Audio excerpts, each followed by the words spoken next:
erode and destroy hearts of good souls in the dark. Filled with dismay, laid along and fake too much. All the way through till the crumble. If the shattered down they go. So let 'em do it like that. You must know that our own tricks that make you weak. So make up from no sleep. Don't refuse to be free. Let go. Down the streets until break up peace in your mind. Take my hand, join the team. Gonna let the dead leaves fall down. Hey, it's time to rise up.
Hello. Why do I look darker? Yeah, I was hoping to avoid having to do this, but okay.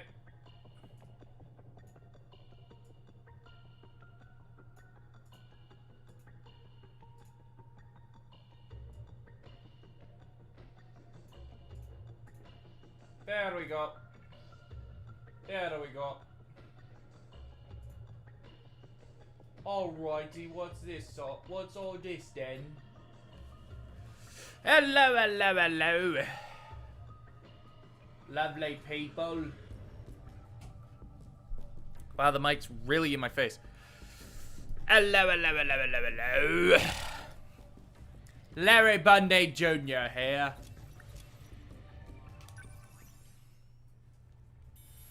Alright.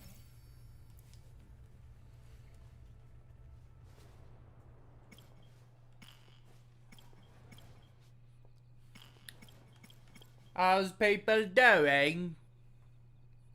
How is everyone doing? Fuck you. You know what? Actually, I'm gonna grab a drink real quick. I should have done this beforehand. This is on me.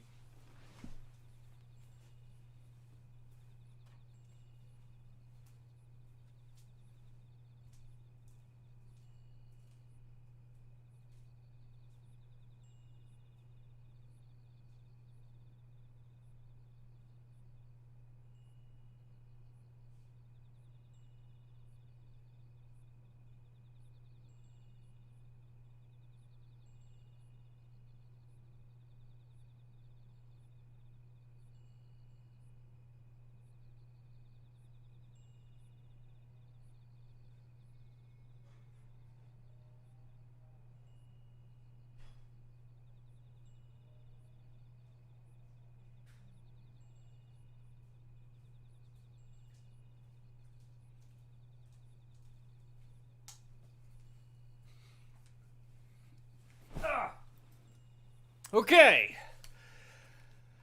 Let's get right into Megumi Yakushiji. Ah, fuck.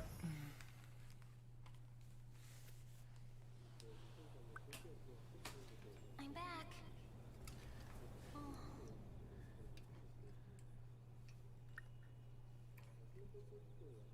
This is the coolest Shin Megumi Tensei. Oh, fuck the cat. Take a load off. Ignoring me, huh? You must think you're so cool. People notice you're always alone, you know.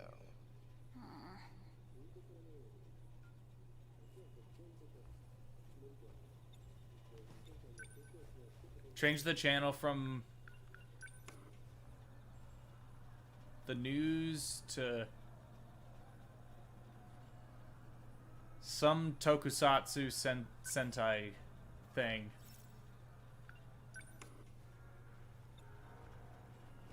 Ooh, an idol. How's everyone doing? How's people doing? It's back to the news. I wanted to go back to the idol.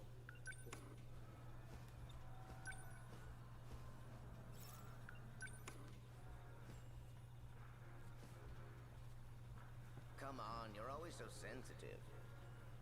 A real high-maintenance girl, aren't you? I was trying to say that you're smart. Friends are pointless. They'll all be toast once the end comes. Being alone is the most logical solution.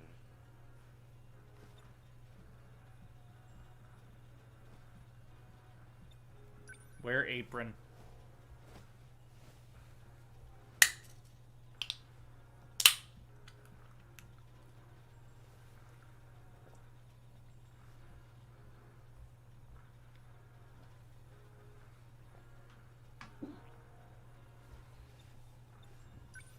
What should I make for dinner? Hamburg steak, why I not? think we have some ground beef.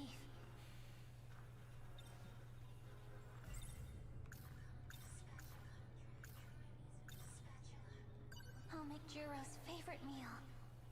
Time to cook some Hamburg steak.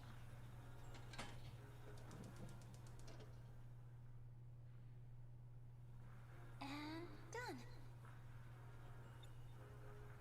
You Fluffy. really are an unpleasant cat. Be honest. You know you like me. The first time you saw me, you were all fluffy, fluffy. Chasing me around with that dumb look on your face. That's not true. So, what did you think about your first time? Did you already forget? You know, with the gun.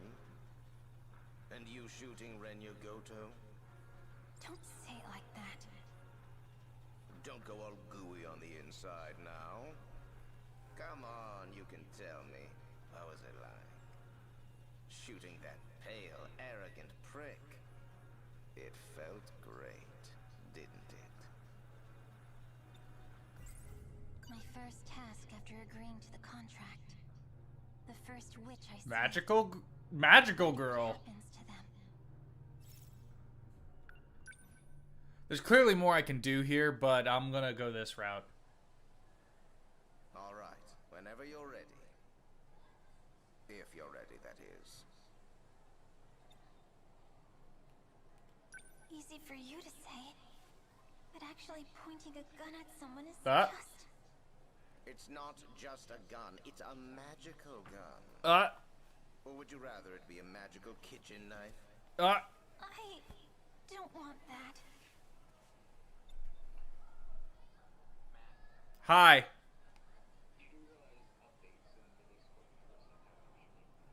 Oh, that's nice. That's nice. Okay, cool. I don't know why it didn't do that, but I guess it didn't do that. It's supposed to do that.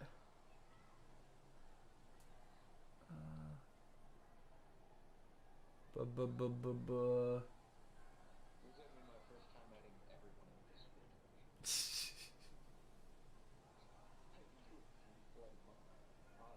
Hell yeah.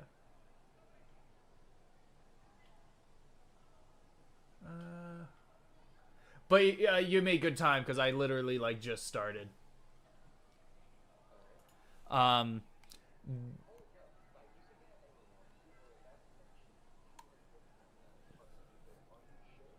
yeah. Hell yeah.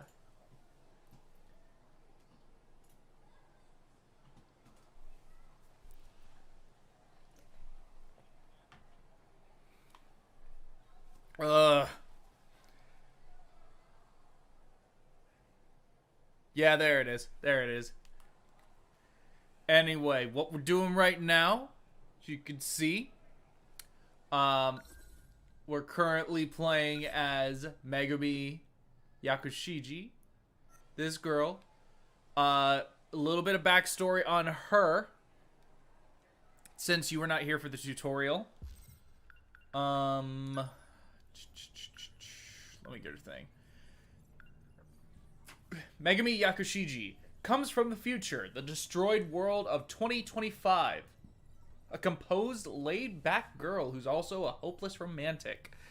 So her thing in the tutorial is she's just kind of walking along with her friend, Tomi Kisaragi. They're just walking along, and then out of nowhere, a giant robot appears, and then Juro Izumi pops out. Not Juro Kurabe, but Juro Izumi. Then the two of them, like, check in with them. And then as time goes on, he eventually, goes to school. And he's, like, he starts going to school with them and stuff. And then eventually he's, like, slowly loses his memories. And becomes Juro Kurabe. For whatever reason, he ends up gaining a new identity. Meanwhile, Yakushiji is all upset because she actually started to develop a relationship with him. So, she starts going to school with him and is like, oh, not only that, but I'm also renting out a room from in your house from your grandma. And I love you, and I'm gonna cook you food every day. And it's very, like, tropey. But then she ends up going to school. And she gets all upset about Kurabe not really remembering her and thinking she's, like, weird. And then out of nowhere, a fucking talking cat appears.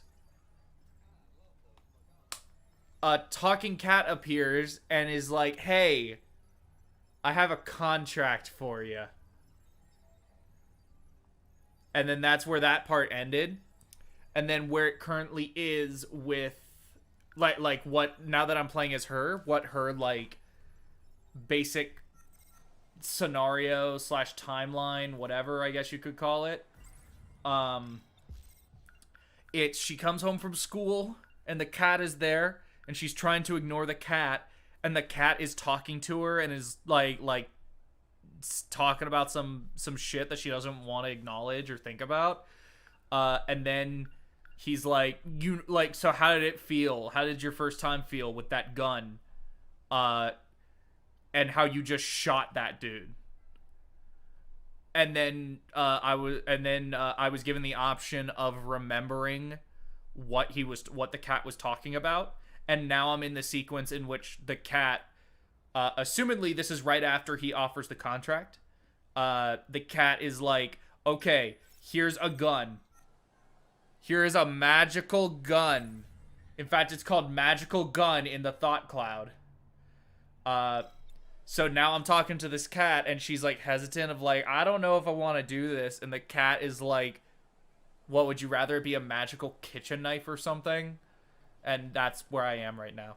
The cat's trying to get her to, like, do a thing. You extinguish the evil in the person you shoot. Or if they could, they'd thank you for saving them. Still. Ready or not, here he comes.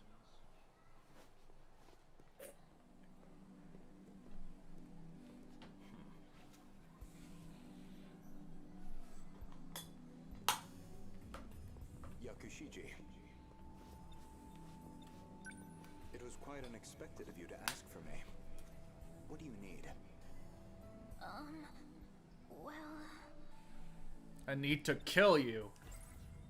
Just pull out the gun. Just pull it out in front of him. I just wanted to see how things were going. You didn't need to call me out here to do that. Why didn't you just come to the hangar? I, don't really like looking at that robot too much. I see. Hey, talk for a second real quick. I just need to check your volume on the mixer. Normal Apple headphones. I too tired to plug in my mic. I'm sorry. I always forget to do this. I forgot to unmute you, or unmute my headphones rather. But you're good now, and your audio levels are good. All right, that's good to hear. Yes, this is Madoka Magica. I'm definitely seeing a little bit of a Madoka in this. I refuse to watch Madoka Magica. I've never seen it, but I know the general gist. It's a little a little important, a little influential, I'd say. A little influential on the magical girl genre. Whether for good or bad will depend on the person, but yeah, it's a little influential, I would say. Anyway, we need a password to remove the infection, but it is yet to be found. If you got in the Sentinel right now, you'd likely end up in the same state as Juro. You don't say.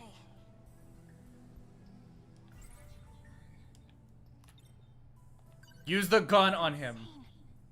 I can't just shoot someone.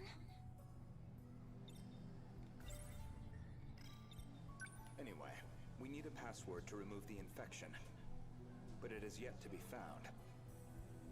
If you got in the Sentinel right now, you'd likely end up in the same state as Juro. You don't say. So how do we know that this guy's evil? I can't just shoot someone. She can't just shoot someone. Right. So why is this guy evil? Don't know. Don't look over here. There's the cat. Just shoot him already. Hello, cat. Idiot. Shoot the cat. Fuck the cat. He's being an asshole. This isn't. I can't just. She doesn't want to shoot him. But the cat's making me shoot him.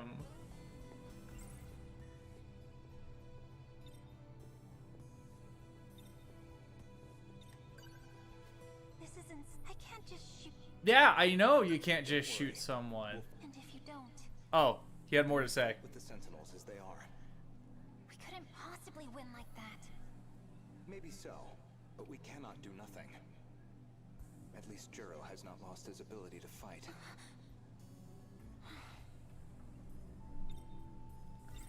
I really wanted to shoot the fucking cat. I won't let him hurt Juro again. I have a better idea.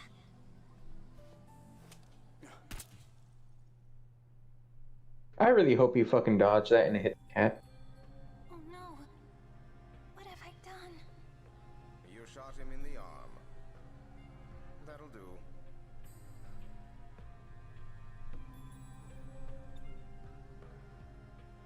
Are you sure he's not hurt? Yeah, he'll just be a little loopy. How am I supposed to face him after this? It's called a magical gun for a reason, numbnuts.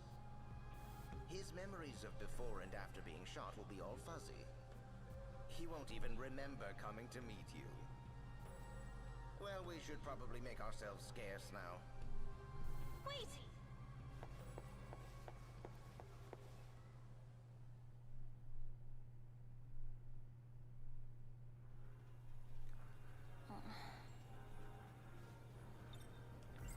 So now we're back in the room. My first task after agreeing to the contract. The first witch I sealed. I wonder what happens to them. It's not something I like to think about. I'm not sure if she's mentally well. Probably not. She just shot someone. What I asked you to do. You shot him in the arm from point blank range. I didn't ask you to pull off a stunt like that.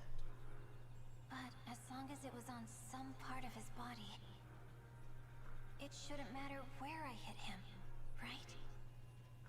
Maybe I chose the wrong person.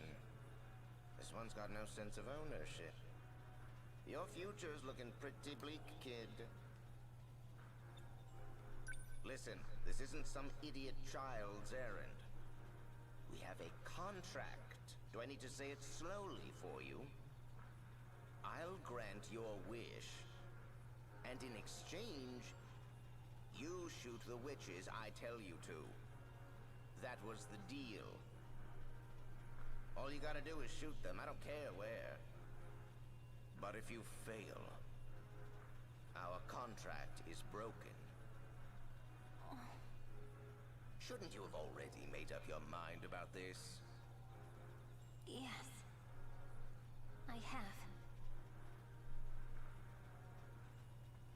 Cool. Oh, that reminds me. Yes. Make sure the gun is loaded before you use it again. It's still in your bag, right? Well, go on then. Let's see the magical gun.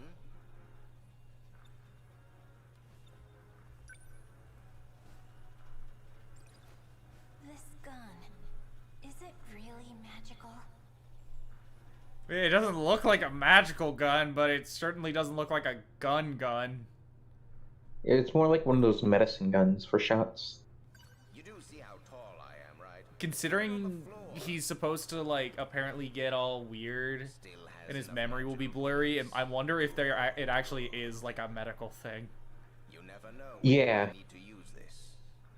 So always make sure it's loaded. You keep calling this thing magical. So why does it have to be a gun? What does it matter? You'd rather it be a sparkly magical wand? What? You want to put on a frilly pink skirt? And wave around your magic stick like some idiot? I really hate this guy. What's your point? It's for you to shoot witches. That's why it's a gun. Oh, hell. He's coming. Well, time's up. We'll discuss the next witch tomorrow. Meet me at school.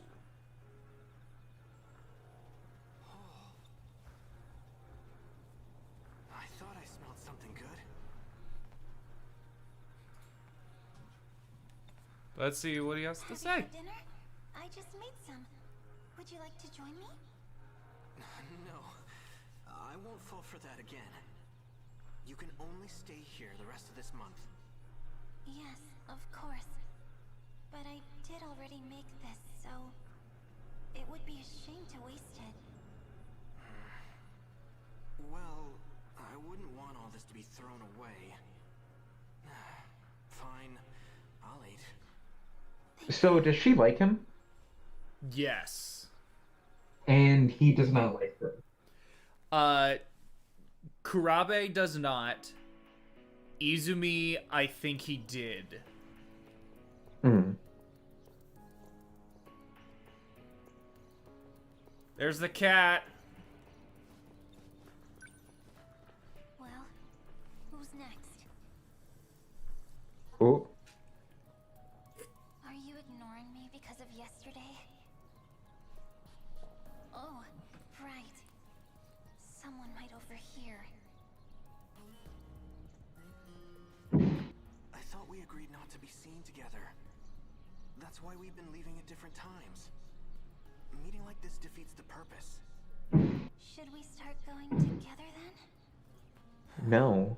You're missing the point. Oh, Yo.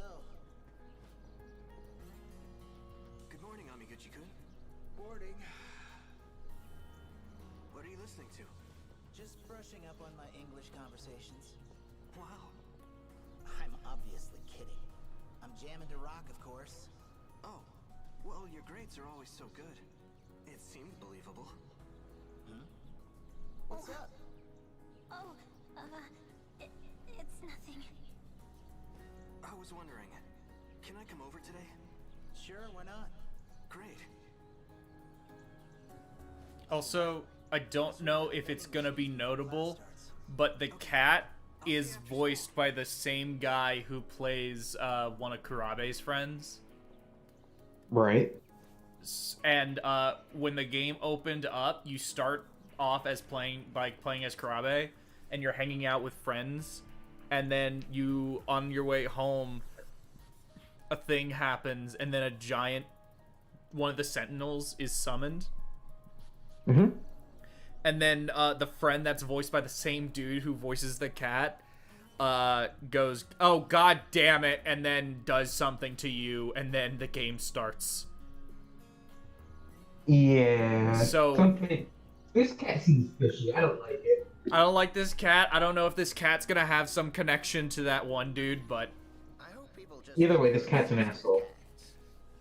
Instead of some crazy person who thinks cats give a crap about what she has to say. Anyways. So, I haven't spotted the witch yet. I'll keep a lookout. Meet me after school. In the passageway outside the old building. Got that?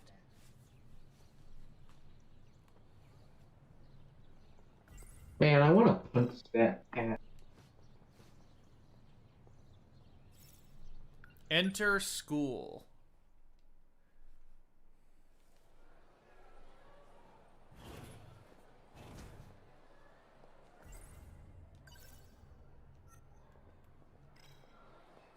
Hold on, I have a theory. Juro. Do you have a minute?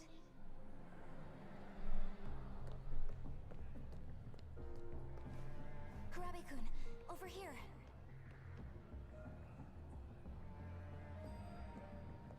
Oh, she's angry.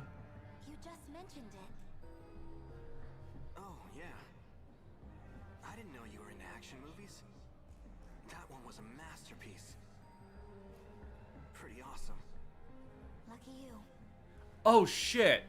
That series What? is really cool. So when you're playing as Kurabe in his own little like timeline that you're trying to like change things off of and get different endings, this is one of them.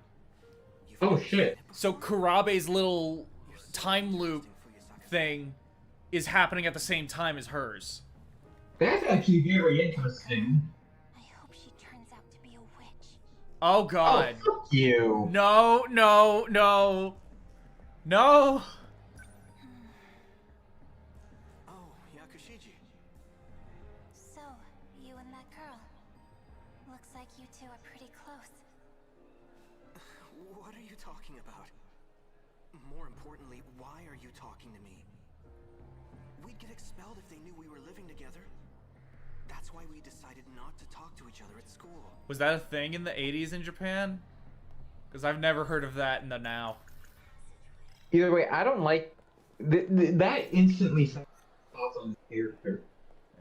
Okay, so I can go to Kurabe's house. I can go to the passageway and meet the cat. The teacher Or this stuff from the old building, you know? Go to Kurabe's house. go to Kurabe's house. Let me Dark and totally deserted. listen to what this dude has to say. Shady people hang out there now. Nothing. Just talking about some stuff. Let's go to the old passageway and hang out with the cat. I have to go. Fluffy's waiting for me. I hate the cat.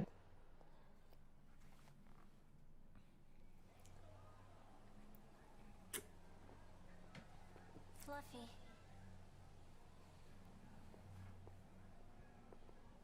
Huh? There's nobody here. Why are you hiding? Here, kitty kitty. The hell are you doing?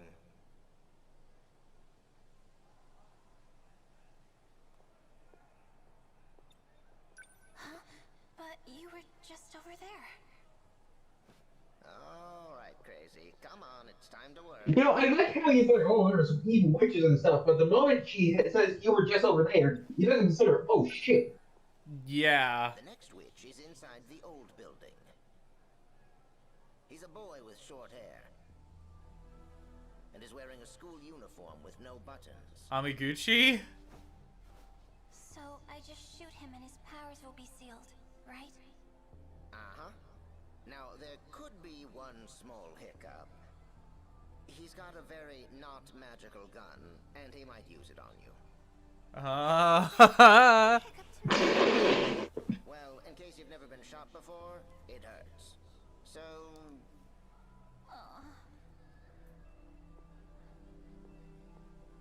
Let's go. It's time to get shot.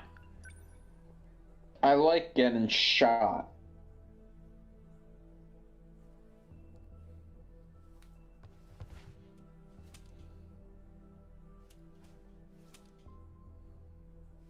The fuck you doing?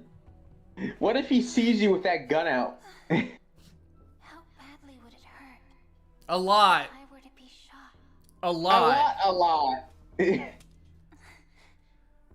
Why are you... Like, what if he sees you with a gun out? He's gonna be like, oh shit, and shoot you.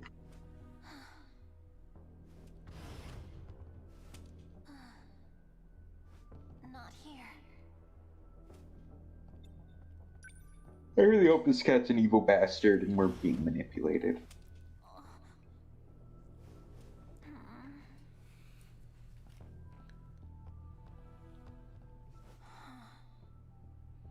I wonder, if I were to die, would Juro even cry for me?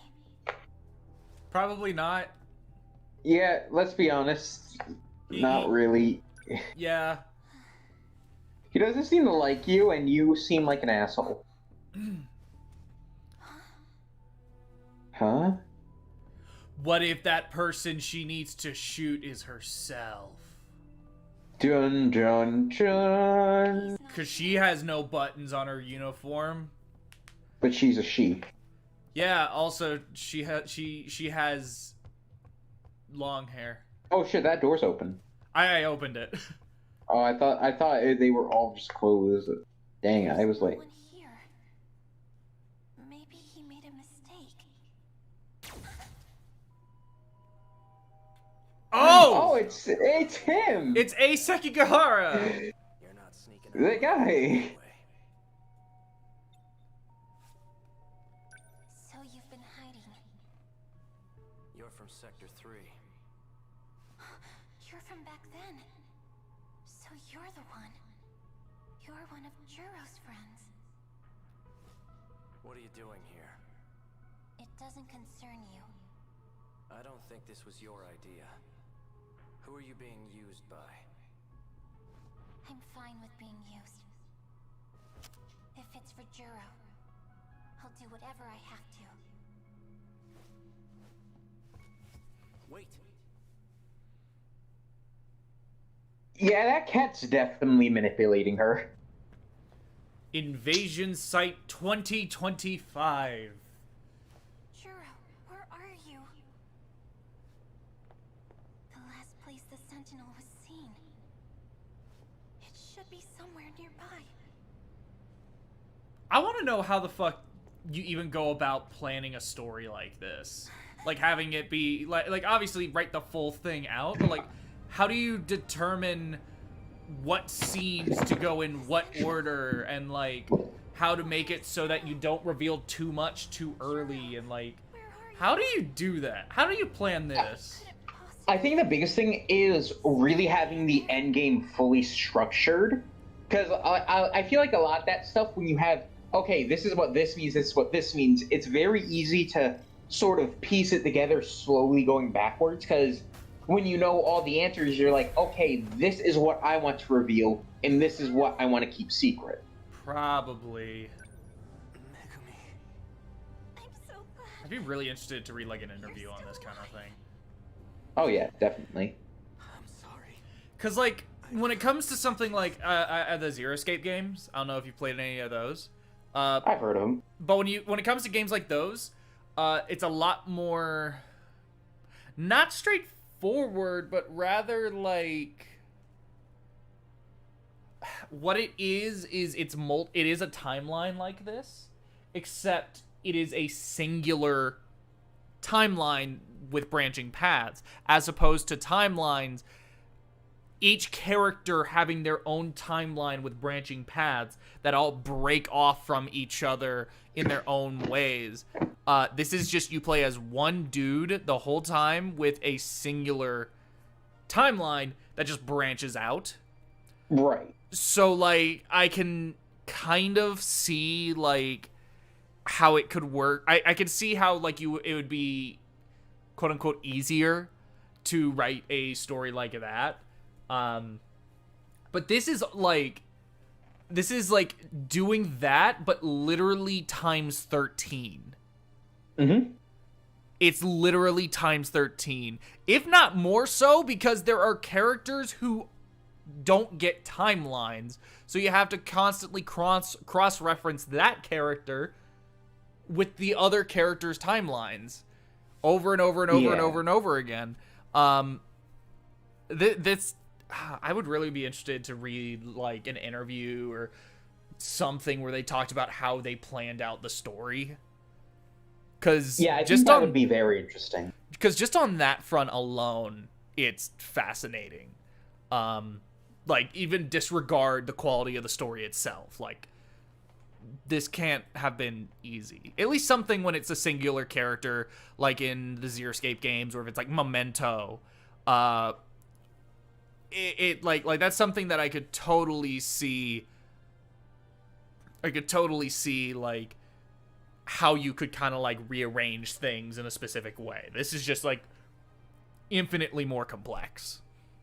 100%. I think that's why this is such a, like, it took a bit of time to realize like what made this so many people's like big game. And I think I realize it now because it's so complex, but they seem to do it in such an elegant way without throwing around too much info, I guess. I don't know how exactly to describe it, but you get one. Oh. Crymuki04 says there are interviews. Are they specifically about like the story and how they planned those out? Because that's specifically what I want to know. But I do also want to like read interviews about this kind of in general. Though obviously I would wait until I finish the game. Yeah. But yeah. Hopefully there's some about like how they planned out the story. Whatever, let's keep going. It doesn't matter. So this would be Izumi. Juro Izumi, not Karabe. Right. And was she with Izumi? Yes. Alright.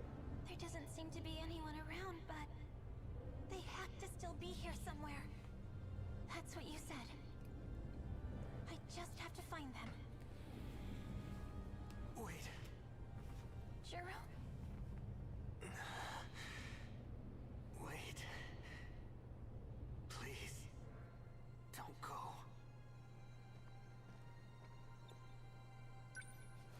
But Juro, you're hurt. We need to get help.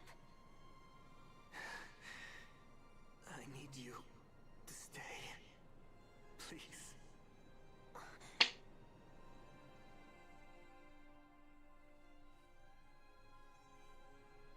Oh, there are spoilers Everything's... in those interviews? Cool, that's what I thought. I can't see your face. Why? Why did you get in that Sentinel? You knew this is what... That's a beautiful shot. Oh, like, this looks amazing. This This game's looks art is beautiful. outstanding. Yeah. What was important to you? I wanted to protect. I wanted to Mamoru you.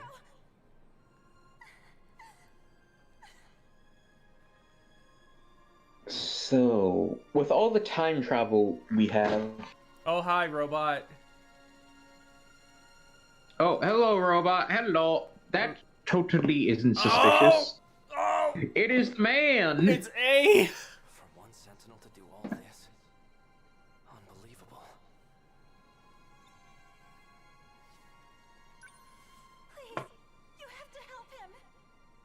Wait, is that Spencer? The moment you enter the Sentinel, you inflict Yes. You can also call me A Sekigahara.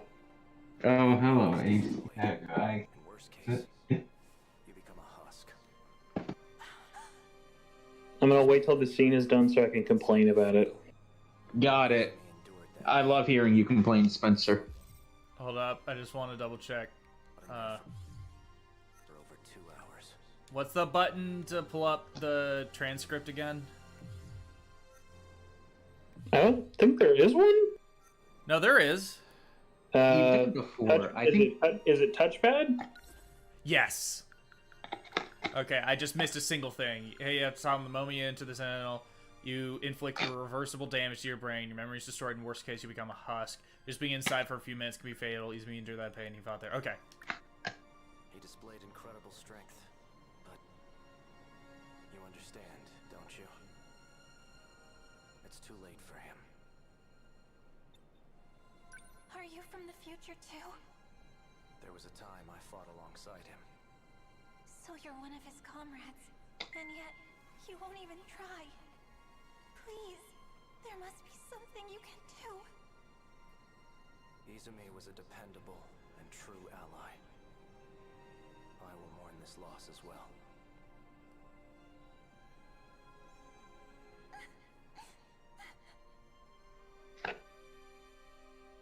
Okay, so if I have the timeline right, Izumi loses his memories, becomes Kuro Kurabe. or whatever, Kurabe. Then he becomes a murderer in the future. You're kind of mixing up a couple things, but I do want to say this. This unfortunately is getting into this thing of, have you noticed how it's really interesting when it's showing us what everyone was up to before they were in the 80s? This game has a really great thing of like teasing a really interesting plot that happened earlier and never fully explaining it all to you. Like, I get why they only want the playable sections to be the end of the game, but I think it would have meant a lot more for me. I don't know about you guys. Like, I thought it would have meant a lot more if we could have played those 2 hours of Juro losing his mind and like his body breaking down, whereas like you never get that in gameplay. There's moments where they're like, oh man, I'm really tired, but there's never moments of like I'm mentally and physically destroying myself. And the game explains why, but when it then tries talking about how that can happen in the Sentinels, you never get to see it. Like, you don't ever get to see like the actual devastating parts of this. You're just kind of told about it. So it's a it's the classic tell don't show. Yeah, and I mean, what sucks is like it would be one thing if it was that way for the story, but it's very clear that like they are removing the parts that would be the most expensive to draw and animate. Mm-hmm. Yeah, like everything about this game feels like they're really pushing their budget. Remember, this game is a Vita budget on an HD console. Yeah. Anyway, what is it? During the battle of 2025, he sustained brain damage and was nearly reduced to an empty husk. To prevent this outcome, Morimura created the new personality, Jiro Kurabe, and implanted it in him. Megami Yakushiji, who hopes to bring back Jiro Kurabe's past memories, encounters a cat who she calls Fluffy. The cat asks her to enter a contract with him, the terms being that he'll help bring back Kurabe's memories if she helps Fluffy fulfill his mission to quote-unquote shoot people with a quote-unquote magic gun. Yeah, I don't like the cat. The cat's an asshole. The cat is voiced by Ben Diskin. The cat is number one. And also Fuck the cat. Also Joseph Joestar. Wow. Yeah. Ben Diskin's a really good voice actor. He did a lot of like cartoon stuff. He still does a lot of cartoon stuff, but then also he does anime, and that's kind of funny. Okay, can you go to Morimura? Hold on, let me read this last All one. right. Ryoko Got it. Shironome was like a big sister second to Sekigahara, who spent a lot of time alone when his parents weren't around. Wait, I thought I already read this. I thought I read this last time. Top part. No, the new thing is what's like pulsing. Oh. Well, yeah, you already did get this. Yeah, what the hell? I remember reading that. I was there. Downtown. In the area near the Scramble Crossing in front of Susuji Ward, Shirayashio Cho. Susuji Station. It's an extremely crowded spot where nearly 3,000 people cross the street during a single green light and peak hours. I read that. What the fuck? I guess the autosave... I guess the autosave... Yeah, I guess it didn't save that. I guess the autosave was before I read the things. Right. So can you go... Oh, you can do this first. Yeah, I just want to see where it all lands in the timeline, though. Honestly, this will probably... I'll probably just keep doing this and not fully understand the timeline until I unlock, like, basically everything. Yeah. So, well, here, I'm just gonna go to her story. Boy from the future, and then it skips from boy to the future almost immediately to Izumi fucking losing Bye, it. Spencer. Yeah. Oh, okay, bye, Spen. Spen. Then Talking Cat, and then she shoots Goto. Then she goes home, and Cat is like, hey, how'd it feel? And then the next day, and then she gets jealous of Fuyusaka, and then she hunts down, or rather she goes to talk to Fluffy, and then she gets shot. Or she doesn't get shot by Sekigahara, but she fails to shoot him. Yeah. And that tells me there is something a lot more sinister at play with The cat. this all. Yeah, the cat isn't very... Oh, yeah. So then for Kurabe, or for Juro, his story goes boy from the future, then we get a scene, then he loses himself, then the next thing for him is he wakes up back in 1985 as Juro Kurabe, and Yakushiji is there, and is all, like, sad that, oh no, he lost his memories. Then this was it. This was the moment. Sentinel number 13 activate. This was the, like, opening sequence in which he, like, accidentally activates a Sentinel, and then Shiba, the other dude voiced by Ben Diskin, Shiba is like, oh, god damn it, and then does a thing. Yeah. Then Even So I'll Do It, where she is like, fine, I'll keep shooting people. Then she goes to school, then she's jealous, and then while she goes to go, like, hunt down Sekigahara, Izumi goes and hears the name Izumi and, like, stuff. Huh.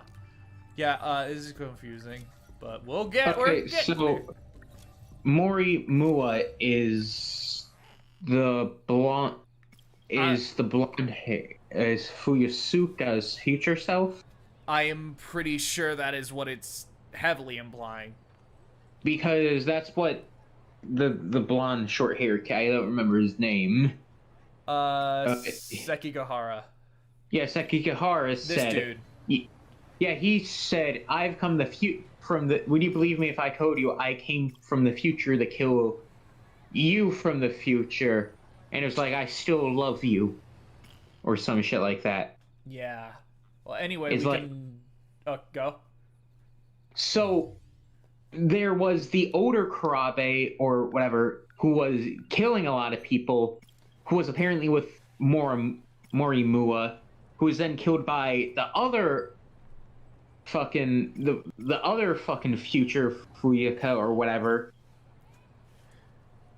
There's a lot... This is confusing, but interesting to think out. Well... I'm gonna go pee, and then we can keep going down the Yakushiji timeline and get more stuff. By the way. Yeah? Yeah? So my friend got a camera today. Got a video camera today. Nice. Guess how much it cost him? About 500? Nope. 1,000? Nope. Am I highballing it? Low. Because I'm gonna low. Wait, You too are low? You are lowballing it. 3K? Lowballing it. 10K? Kind of technically highballing it, but really you're still technically lowballing. I'll explain once you get it. Just for now, go lowball. Okay, 5K? Lowball. 7K. Yes. Fuck? Yes. So what I meant by highball, but really lowball, is this was a camera that he only paid 7K for it. Mm-hmm. Because it was on sale. What? It was a $12,000 camera. The fuck? And he bought it for $7,000. What? I've heard of cameras being expensive, but never like 12,000. This is an indie movie camera. What? They shoot like this is the kind of camera you shoot indie films with. What? No, I refuse to believe. He got it. Guess hold up. Guess what its resolution is. Cuz it's got to have some real high resolution. Guess what its highest resolution it can record in is? 720. No, that's way too low. 480? Oh wait, I thought you were saying it's way too high. I was like, the fuck? Oh no. I'm guessing like 4K. That's lowballing it. 8K? Still low. 12K? 12K. What? That's an indie camera? Yes.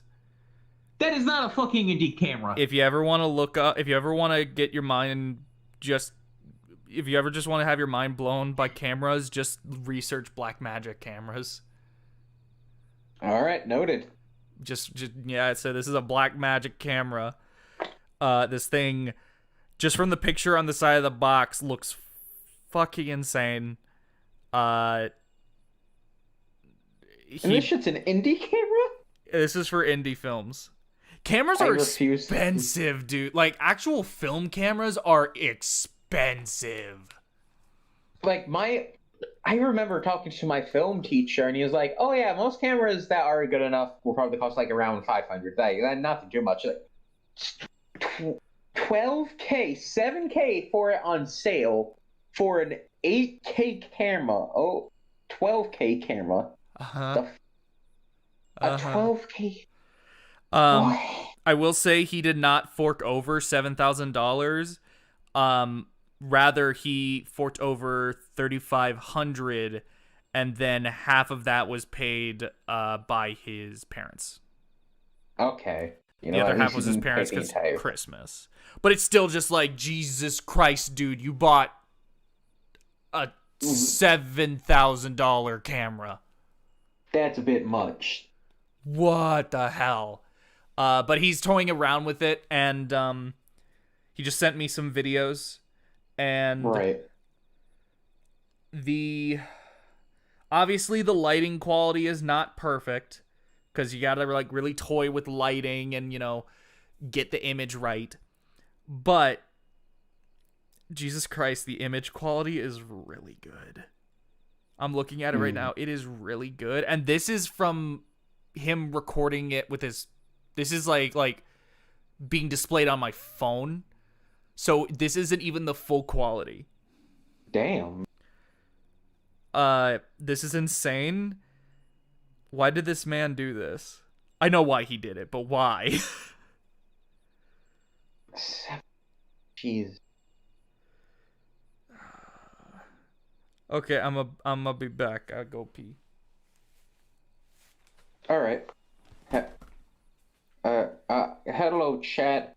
You're alone with me for now, but I'm also gonna have to go now soon to get water, so I will be back.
I am back. I am back. I see El Cresla. My heel. I am doing stuff. I will be back soon. What? I was getting water, but then I have to do other stuff, so I will be back soon. Cool. I'm gonna keep going. Yeah, you do that. Good luck. Thank you. Damn, 4 a.m. That sucks, man. I'm back. I guess Juro hasn't come home yet. Fluffy isn't here either. Oh. I should get dinner ready.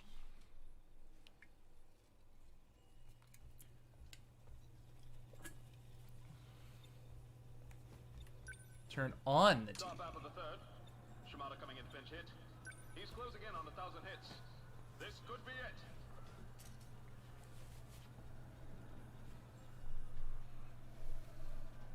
I should have put that cat food out for Fluffy.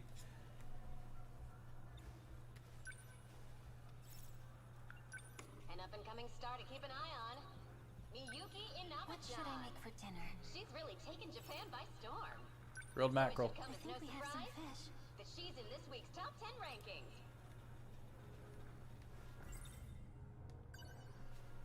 I think Juro would like some fish. I'll grill some mackerel. Oh, and simmer some taro. Being French is a curse. Yeah, I hear that, man. And done. I'm home. Oh.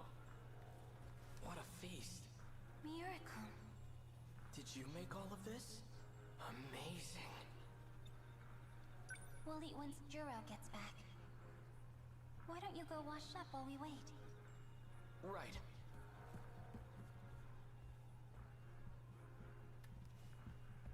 Follow him in there and fuck.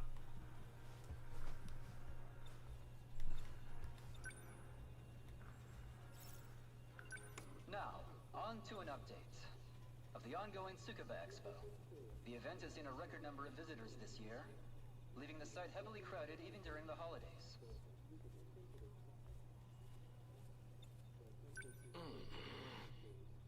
Sounds like you're pretty hungry.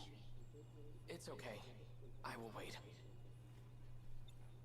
Hey, if I want to be a house husband, let me be a house husband. Well, it seems like Juro is going to be late. Go ahead and eat before it gets cold. No, I could never. Please, I insist. Go ahead. Are you sure? But what about you, Megumi-san? Don't worry. I'll eat with Juro. I see. In that case, I'll do as you suggest.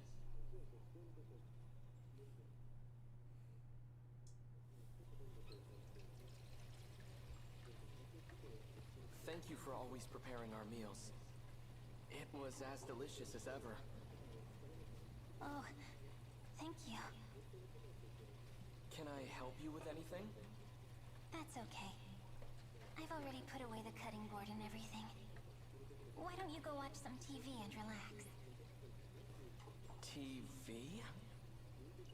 That's better. Tere B? I want him to get... I just want to watch him be confused. You know, Miura-kun, you don't have to wear your hat in the house. The surgical scar on your forehead doesn't bother me. How did you know this scar was from surgery? Did I tell you? Oh, well... just a lucky guess. I see.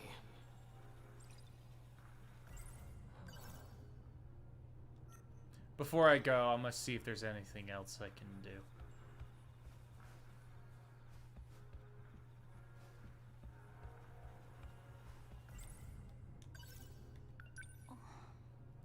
It all happened right here. We performed the surgery right here? He hasn't... I like the idea he hasn't moved in a week. Miura is a witch. No! Overlook him just because he Oh my god, stop. Any minute. Does it have to be now? Yes. Stop listening to this cat. Now, on to the next headline. The video store explosion that occurred today in Keiyakicho. An investigation found that the accident was the result of a gas leak. This is what happened before.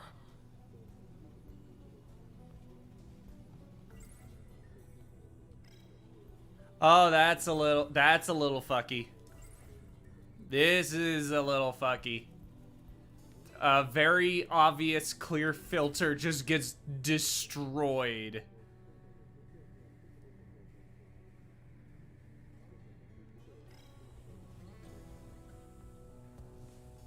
I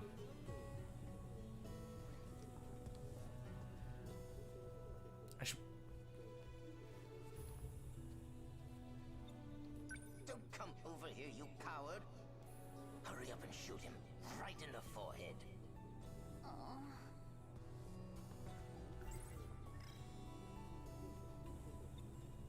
Miura-kun, you always wear your hat, even when you eat.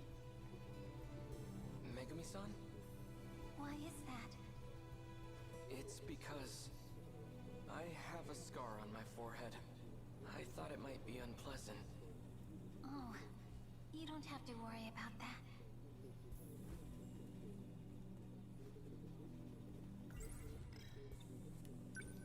That scar, it allows you to pilot a Sentinel. Isn't that right? How do you know about that? That scar, it allows you... How do you know? You want to know how? I'll tell you. But can you show me your forehead first?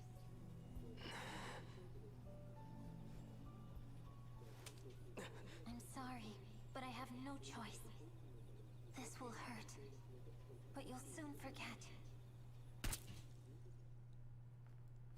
Pew! I'm sorry, Miura-kun. Don't touch him. He's dangerous. Just as I thought. He's had surgery. There's a component embedded in his forehead. It forces them to use their magic. Who would do such a thing? Humans, obviously. There's many that greatly covet this power. But it's not entirely bad. That component gave him immunity to the curse. This is a good catch. The curse? Yes, he is able to use magic and not suffer the same fate as Juro. All right, he's sealed. It won't be long before he wakes. I'd get out of here if I were you.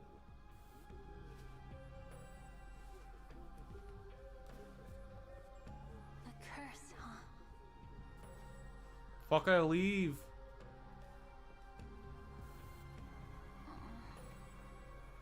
Next, we bring you a follow-up report on the gas explosion in Keiyakicho. The administration claims these explosions are being taken seriously. Gas companies have been put on immediate notice and instructed to be vigilant in their inspections. Gas explosions? Something doesn't feel right. I'm home. Huh? Miura-kun, have you been at home the entire day?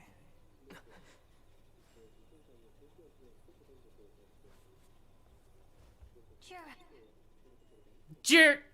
welcome back. I didn't mean to press the Dinner's on button there. table for you. It's fine. I'm not hungry, actually. Come on. I'm sure you'll change your mind once you start. Why do you care about me so much anyways? Oh, is that bad? Just quit treating me like a child.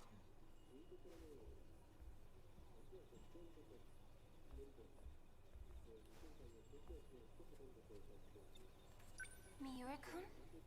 What's wrong? I'm sorry, but there's somewhere I need to go. I won't be long. A gas explosion? I need to see for myself. Fluffy. Fluffy. You failed to shoot a Sekigahara. You're going too damn slow. All right, sorry. Why were you taking so long in there anyways? Striking stupid poses with your gun doesn't accomplish anything. When it comes to things like this, you need to do the deed quick. Quickly, you got that? I'm sorry I didn't catch that. Got it.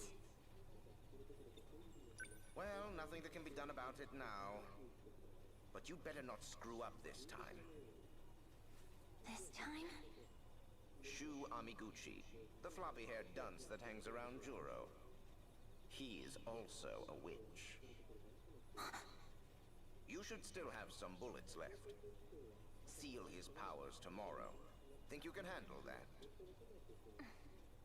I'll get it done.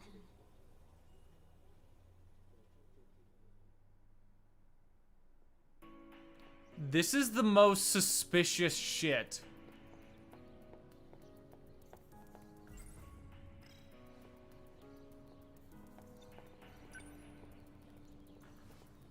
Are you watching me? Oh, Fine. good morning, Amiguchi-kun. Boarding. Did you leave your motorcycle nearby again? Sure did. But won't it be bad if his school finds out? Nah, just looks like a motorcycle. But it's a regular bike. Really? It's obviously a joke. I didn't bring it into school, so no big deal. You can still get in trouble. Whatever. Our school doesn't care. I was wondering, can I come over today? Sure, why not? Great. Oh, right. Gonna swing by the vending machines before class starts. Okay. I'll see you after school.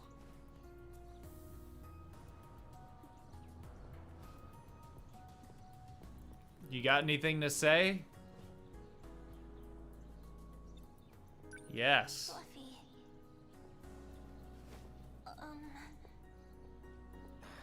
Where's Miyoko? What do you want now? Just hurry up and lure out the target already.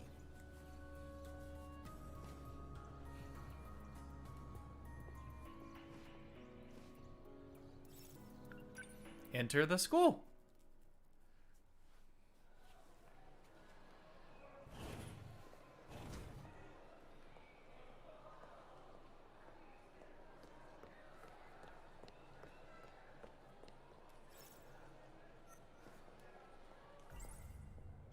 How'd you do on that quiz?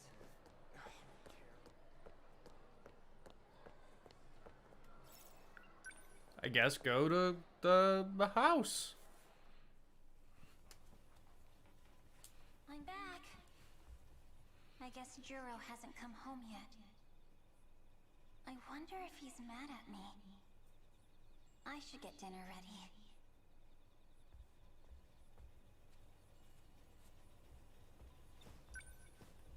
Stop after the third. Shimada coming in to pinch hit. He's closing in on 1,000 hits. This could be it. An up-and-coming star to keep an eye on. Miyuki Inaba-chan. She's really taken Japan by storm. So it should come as no surprise that she's in this week's top 10 rankings. You mean Mira? Keitaro Mira? What should I make for dinner? Never mind. We're making nothing. What should I make? Hamburg steak, I think we because have there's some grilled no fucking choice. No idea. I'll make Juro's favorite meal. Time to cook some Hamburg steak.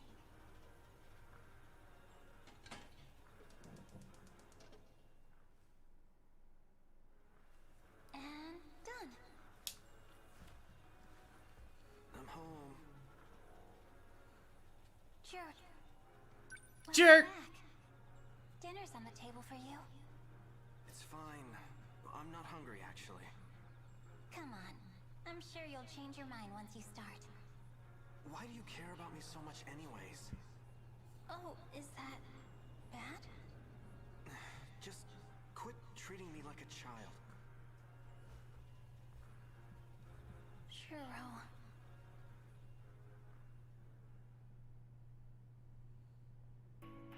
And next day. There's the cat. I'm back. Welcome back. Juro. What's going on? So this one kid who also lives with Jiro and Yakushiji. I'm not joking. His name is Keitaro Miura. What? It's Keitaro Miura, like one letter away from Kentaro Miura. Is that a fucking? I don't know. But he comes home a little early. Mm-hmm. And and he's like wearing his hat indoors, and Yakushiji is like, "Hey, you don't have to wear that hat indoors. Like your surgical scar on your forehead doesn't bother me." And then he's like, "How did you know that? How did you know I had a surgical scar?" And then she has a flashback in which Miura was one of the witches she had to shoot. And he told her about the scar, and then she shot him, and then on his scar on his forehead, the Sentinel summoning interface appeared on his forehead out of the scar. And Fluffy is like, yeah, someone definitely implanted something in him. They implanted a chip that lets him use his quote-unquote magic to summon a Sentinel. Yeah, Fluffy's seeming really suspicious. Yeah. So Fluffy is like, we're gonna we got to get out of here before he wakes up. Whatever. And then they get out of there. Next day happens, and Fluffy is like, you failed me. You did not shoot a Sakigahara. Mm-hmm. So you better not fuck this next one up. Now you need to shoot Amiguchi, who is another one of Juro's friends. Right. So she goes to school, she goes home, she cooks dinner for Juro, they eat, they go to school again, and I'm like, wait, I never got the opportunity to like do anything with Amiguchi. Was that supposed to happen? And now I think I might be cycling. I think I might be cycling through until I figure out how to go and deal with Amiguchi. Right. I don't know. I'm gonna find out. I keep telling you, if they find out, we'll get expelled. Okay, no, that's new. Yeah, I know. Right. Oh. Yo, Good morning, Amiguchi-kun. boarding. Did you leave your motorcycle nearby? Oh, motorcycle. Yeah, he mentioned that yesterday. So that was just a repeat. And that's him, and that's Fluffy being like, "Hey, don't fuck up Amiguchi. You better shoot him." But I still don't. Fuck you, Fluffy. I don't know how to shoot Amiguchi. I hate the fluff. How'd you do in that quiz? Let's see what these kids have to say. Terrible. Man, pop quizzes just aren't fair. Hey, you know Yeah, what? fuck him. He's Oh, there we go. The girls fawn over him. He's great at sports. And his grades are higher than those nerds that study all the time. Wow, he's really got it all. Totally unfair, man. Never mind, I guess not. Why can't I shoot the cat?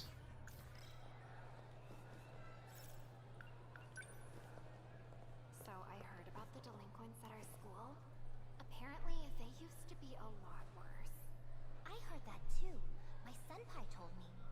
Ogata-kun from 1D really reformed them. But isn't he a delinquent too? Yeah, but he's different from the others. Oh my god, that reminds me. Once they finish talking, I gotta tell you something. Don't tell me how. Don't tell. Mookie, don't tell me how. I want to figure this out on my own. So Amaguchi was mentioned with the delinquent too. Also, what were you gonna say? What I was gonna say is, so I watched One Piece, but I specifically watch it dubbed because One Piece is so fucking massive and long, and the pacing is horribly fucked up that I can only really put it on in the background, and then I tune in during moments where it's like getting really good. So as a result, I watch the dub. It also happens that I enjoy the dub. I think it's really good. Right. Well, they announced the other day a new batch of dubbed episodes to be coming out on the 28th of this month. Right. And I saw someone reply with essentially, sub is better, dub sucks, whatever. But someone said like someone commented saying like I prefer the sub or something like that, something very like tame and basic. Then someone replies to them saying, yes, Japanese is better.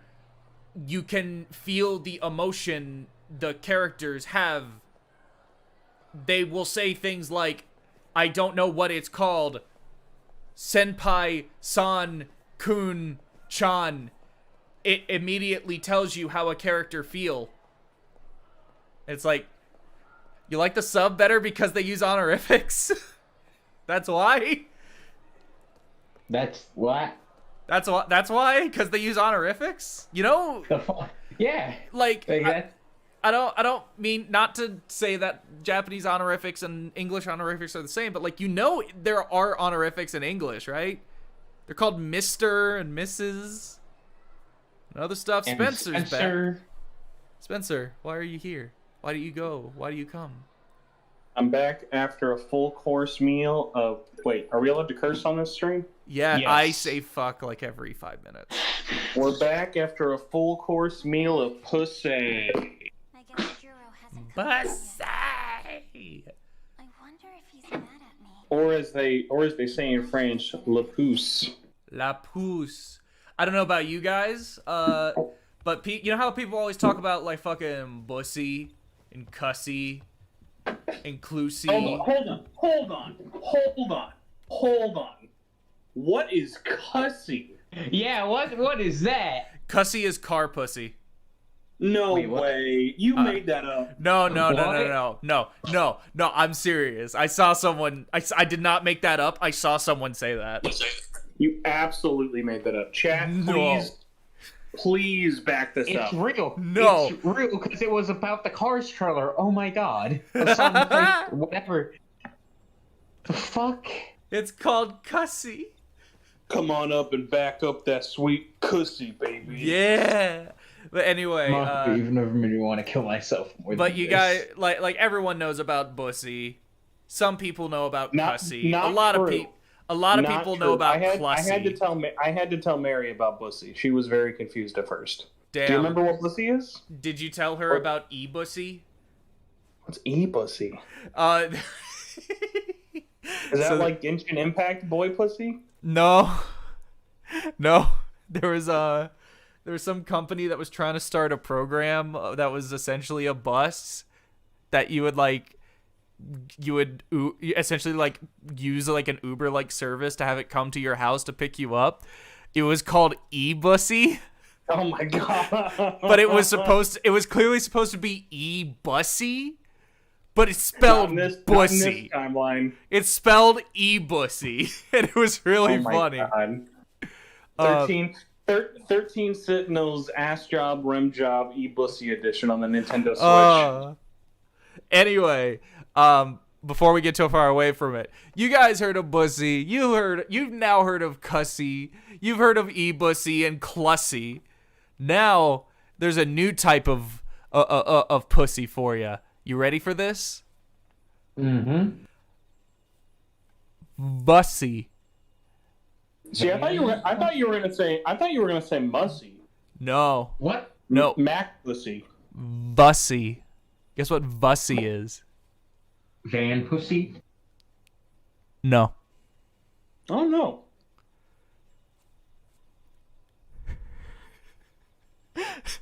Elaborate. I'm losing this a bit. I'm trying to keep a straight face. Save it. Save the bet. Vagina pussy. What? Well, you know how there's some, I think I get it. Like, you know how there are some guys who are like the butt's tighter than the pussy? What if it's like guys who are like, yo, I've had some tight pussy before? This is beyond it. That's like, it's like beyond meat, but for vaginas. It's like What the fuck? Aussie. Do you think like girls are sad there's no fun words for like penis? Like all they pretty much got is dicks, willies, wieners.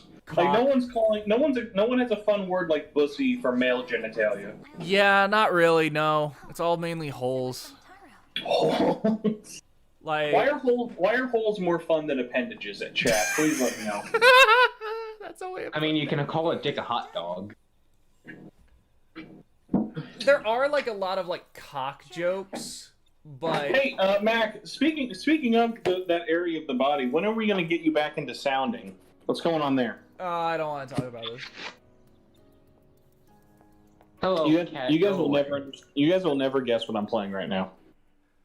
13 Sentinels? God no. I'm playing on the Xbox Series X console. Oh, Halo Infinite? No, but close. Matt, would you like to guess? Devilman Cry. Why would I play that on Xbox?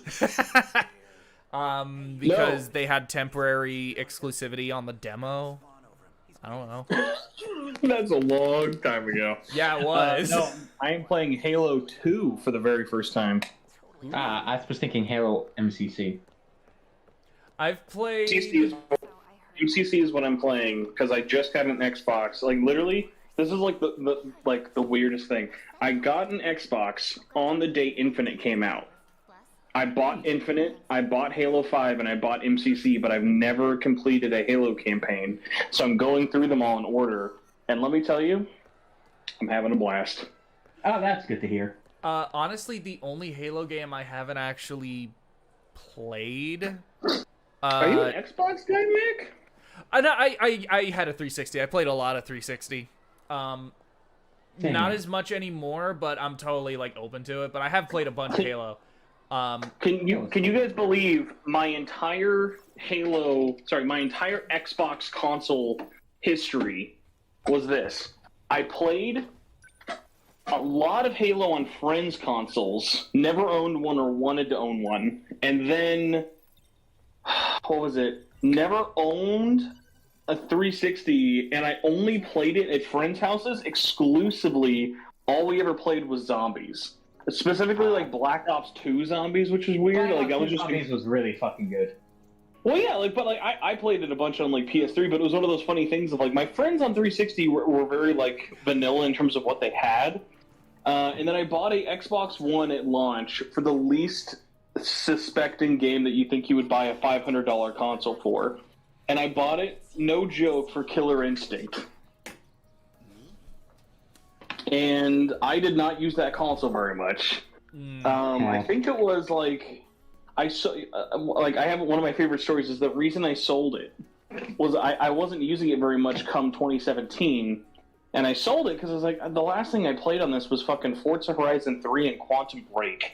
So I was like, all right, let's just sell this thing. I sold it not even for a good reason. I sold it for my 5th Nintendo 3DS, and remember this is post Switch.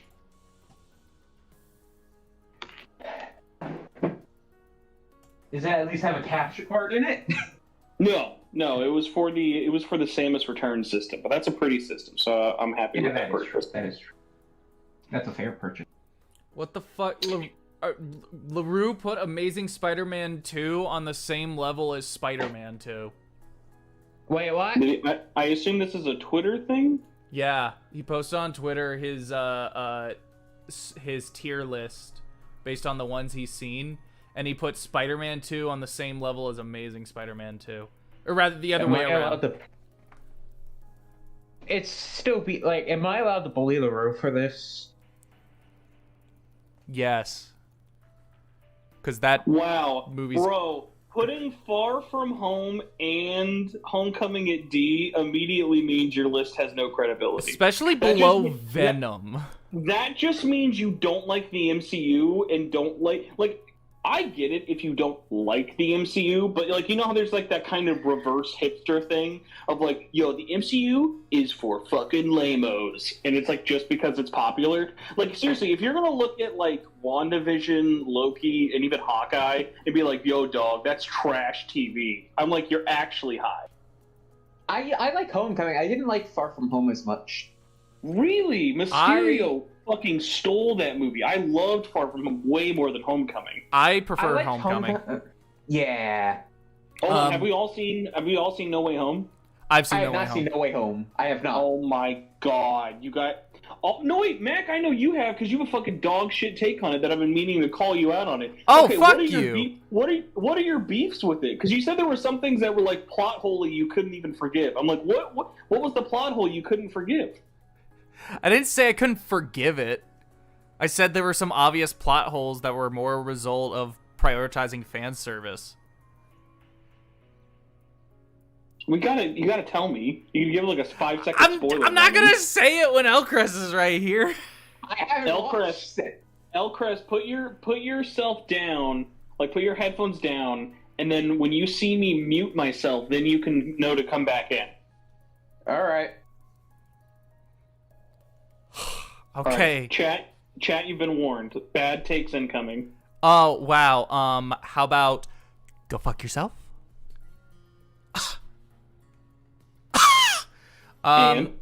Okay. So, well, this isn't the main one, but the one that definitely stood out to me the most, and it also does not matter. This one does not matter. Fuck it. Why the fuck did Venom come over? That one's just the funniest to me. I don't like that people think that's a bad post-credit scene. I think the Venom thing is really smart because if you notice, there's a reason he got pulled over. Because there's a huge plot hole if you think about it, unless like you think a little more. Only people who know Spider-Man is Peter Parker could have come over. So why would Venom have come over? Eddie has no fucking idea who that guy is. Except, what if this Venom has some shared hive mind with the Spider-Man 3 Venom? And that's why he got brought over. And so it's like that kind of galaxy brain shit that I could totally see them doing. And also, I like that like we kind of act like they fixed the multiverse, but like we still have to remember we have the ending of Loki, which still is the entire multiverse fucking... I still think like Loki is gonna like in a couple of years we're gonna find out that's like the Fast and Furious 3 of the series. Like give it 2 more years and we're gonna find out Loki was like the farthest in the future film. Because it's like, otherwise there'd be a bunch of multiverse stuff happening all over the place. So, like, I think we're going to get into that more with Doctor Strange, too. But, like, I still think it'll be very easy for them to kind of explain Eddie Venom versus Peter. Because I don't think they're just going to do, oh, this universe also has Tom Hardy as Eddie Brock. Like, I think they're going to have a very specific thing for it. Because, like, especially with how fast and loose Venom's world is, it's like... Think about it like this. It's one of those weird things of like Venom kind of can just do whatever because like symbiotes have such a crazy like power. Like there's no like real power cap on any of them. Like they're so insane. And the other thing is we still have to think about if the multiverse is fixed, what the fuck is going on in Morbius? Why is Vulture there? But they all know about Venom. So clearly like there is some tomfoolery going around. And so it's one of those weird ones of like I get it as like it's a confusing thing, and I definitely get now why it was very much like a last minute decision, but I kind of like how it fucks with their expectations. Like, it would have been a cooler ending probably in the long run, in the immediate future, if Venom's post-credit scene in Far From Home or No Way Home was just him... What was it? Is just him being like, I'm gonna track... Like, imagine if it was just he's rolling into New York and he's looking for him. Like, that would have been cooler right away, but it would have been like, well, I mean, he's just going to find Peter Parker, and that's the thing. Whereas, like, now, Eddie Brock is now stuck with this weird Venom who's obsessed with finding Peter Parker and will probably, like, manhunt him down. Well, one, I did not take that as them fixing the multiverse, rather just fixing the spell. Yeah. I don't think that's it not was what like happened. that. I think it was mostly. You know what? That'd be a good question. Do you think the ending of Loki is them symbolizing the spell in Spider-Man, or do you think that's? I think the Loki's ending of Loki actions? is what allows No Way Home to exist. There's so many. I have a lot. Oh yeah, but anyway, I want to hear your other quibbles. What are your quibbles? The other thing was with the whole like hive mind thing. I think that's really stupid. I think What do you mean, dude? that Venom that lore is literally stupid. Stupid. Venom lore is supposed to be stupid. Venom lore Okay, is that's supposed to be stupid cool. though. Might I remind you? Okay. Also, if you didn't laugh at the Venom scene of like him, like learning about the Avengers and the blip, like that shit made me laugh very Yes, hard. that Like, was funny. Learning about all the dumb names and then being like, "You think Lethal Enforcer's a dumb name? There's a guy here named Hulk." Yes, that was funny. But all right, but post-credit stuff aside, also, I literally like could not have had a bigger nerd boner for that entire Doctor Strange 2 trailer. But like, what about the actual movie did you have gripes with? Because I can't imagine it's just the Venom thing. Okay, so other gripes I had with the movie, I thought there were a number of points in which there were a number of points in which things felt shoehorned and way too wink wink nudge nudge. It was preferring to go for like fan service or for something else as opposed to just letting something be. For instance, I hated Aunt May giving the great power, great responsibility. Not because she said it. Not because she said it. Dude, let me finish. It's not that she said it. It's that the way she said it felt shoehorned in and forced so they could rush through the Uncle Ben arc. Oh, because she says it and then immediately dies. Hard disagree. Now, to be fair, I want to at least ask you, you are aware that line did not start from Uncle Ben, right? I know. Okay. But the whole thing is that line is associated with Uncle Ben because of how it is with Peter Parker. And that felt like that was done exclusively because they were going to kill her off a minute later and they wanted to have that fan service. Because that's the line. I loved that whole scene. I can't imagine that. I hated that scene because it was not that scene, that moment in the scene. The rest of the scene and her death was handled very, very well. But I hated the fact that it felt so forced and out of nowhere. It did not feel organic. It did not really feel built up to. It felt like it just happened. I disagree, but I know what you mean, because it is one of those things. It's like we've seen it a million times. We know it had to happen eventually, so I definitely get it. But it's just one of those things of like, man, I loved everything about that scene so much that like I already wasn't expecting. Like, if anyone knew, I thought it was going to be Mary Jane who got offed, or Michelle. Yeah. So yeah, true, MJ. But it was just one of those things of like when it ended up being her, it was so out of left field for me that I was like, wow, I was not ready for that at all, and thought that was so smart and like such a good way to like do that, because like it felt, because we've spent so many movies with this character, it felt very earned for me, especially because like I was, my biggest worry, because you probably saw the interview too, where they were like, we're gonna have the line, the line everyone knows, like they were like, hey, we're gonna have the line eventually one day. Like, you are going to hear it. And I just kept dreading that it was going to be Uncle Ben. I was like, please don't be an Uncle Ben flashback. Because, like, let's be real, there's no reason to care about Uncle Ben in the entire Spider-Man MCU world. You know what I think they should have done that would have been both not only fulfilling on a fan service level, but just also on, like, a narrative and emotional level? I hope you're not going to say make Tom Holland hear it from the other Spider-Man. Yes. I think if Toby told him, that would have been so much better. That way big of a... That's such more fan service, having Tobey Maguire say that line. Yes. But I think it would be more fulfilling for me on an but emotional then and narrative level. You're robbing yourself then of that great moment. Like, even if you don't like that line, there's no way you can say that this wasn't good. The part where then he meets the other Spider-Man on the roof, and they're saying that they both heard that line through Uncle Ben, like how much that meant to them. Of like, it automatically just made that whole thing mean so much more to him hearing that.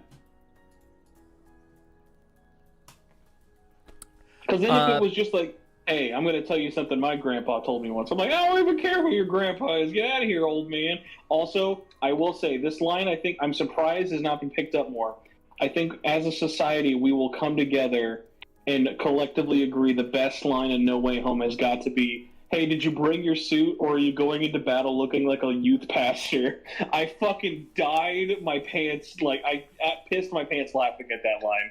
Because the whole time I was like, why is Tobey Maguire the only one who has no outfit? It was just so funny to me. So another thing, this is not with that line. This is with Tobey and Andrew. Andrew Garfield killed it. He was phenomenal. Oh, thank you. Dude, I got Tobey actually phoned mad. it in. I got okay, there's a difference. Tobey phoned it in. Are you aware of the last movie Tobey Maguire was in? Yes. Boss Baby. Yes. Tobey is basically retired from acting. I think for what they did a really good job. I don't know, by the way, if they I know they didn't de-age Andrew. I'm not sure if they did anything for Tobey. Tobey, I feel like they did, which, like, I feel like they wouldn't have to. Like, I know he looks older, but he doesn't look, like, older. My thing with Tobey was, like, it was just so... Because whoever made the choice to make Andrew get revealed first deserves a raise. Like, because it would have been so easy just to have Tobey be first as the fan favorite. So, like, it made it even more surprising for me that it was Andrew. And then, like, Tobey being even more kind of, like, out of left field. I thought the reveal would have been so easy to just be dumb and fan service. I think having it be Tobey last makes, like I thought that was more predictable because it's like, and it's like because like there's build up to it because there's Andrew, there it is. But I know what you guys are thinking. I know what you're thinking. And then boom, Tobey. It adds more suspense. I think if he went first, it would have been weaker. But yeah, no, I mean, I agree. I think having him come second / last is better. Oh, also bonus points for sure for them revealing those two without him being there. I thought it was a lot. It hit a lot harder having like the two introductions with them, like the one of like, hey, these are actually the Spider-Men we know, and then leading into them meeting like all three at the same time. Because like my biggest worry was they were going to be shoehorned into the ending just in the final battle, and we got a lot more of them just talking than I would have ever thought. Mm-hmm. One thing with the scene where they all like they actually show up. Man, that was really convenient how he just so happened to have summoned a portal. That was really convenient. I thought that was lame. I would give you that, but they foreshadowed Ned having magic so long ago, and even before with the handshake, that I was like, you know what, I believe it. 2, I hate Ned's mom. She ruined any emotion. Excuse me, that's Ned's grandmother? Oh, well, I hate her anyway. Racist? Racist? How? Was it just because of like her comments about like, can you get the cobweb twice? Was that like cringy for you or something? Well, I mean, that felt very MCU, and I didn't find that funny. I found that very eye-rolly. But what it more was is this is like a moment, and she was the one who kept ruining that moment by constantly constantly making comments and shit. And it's like, please just let this moment be.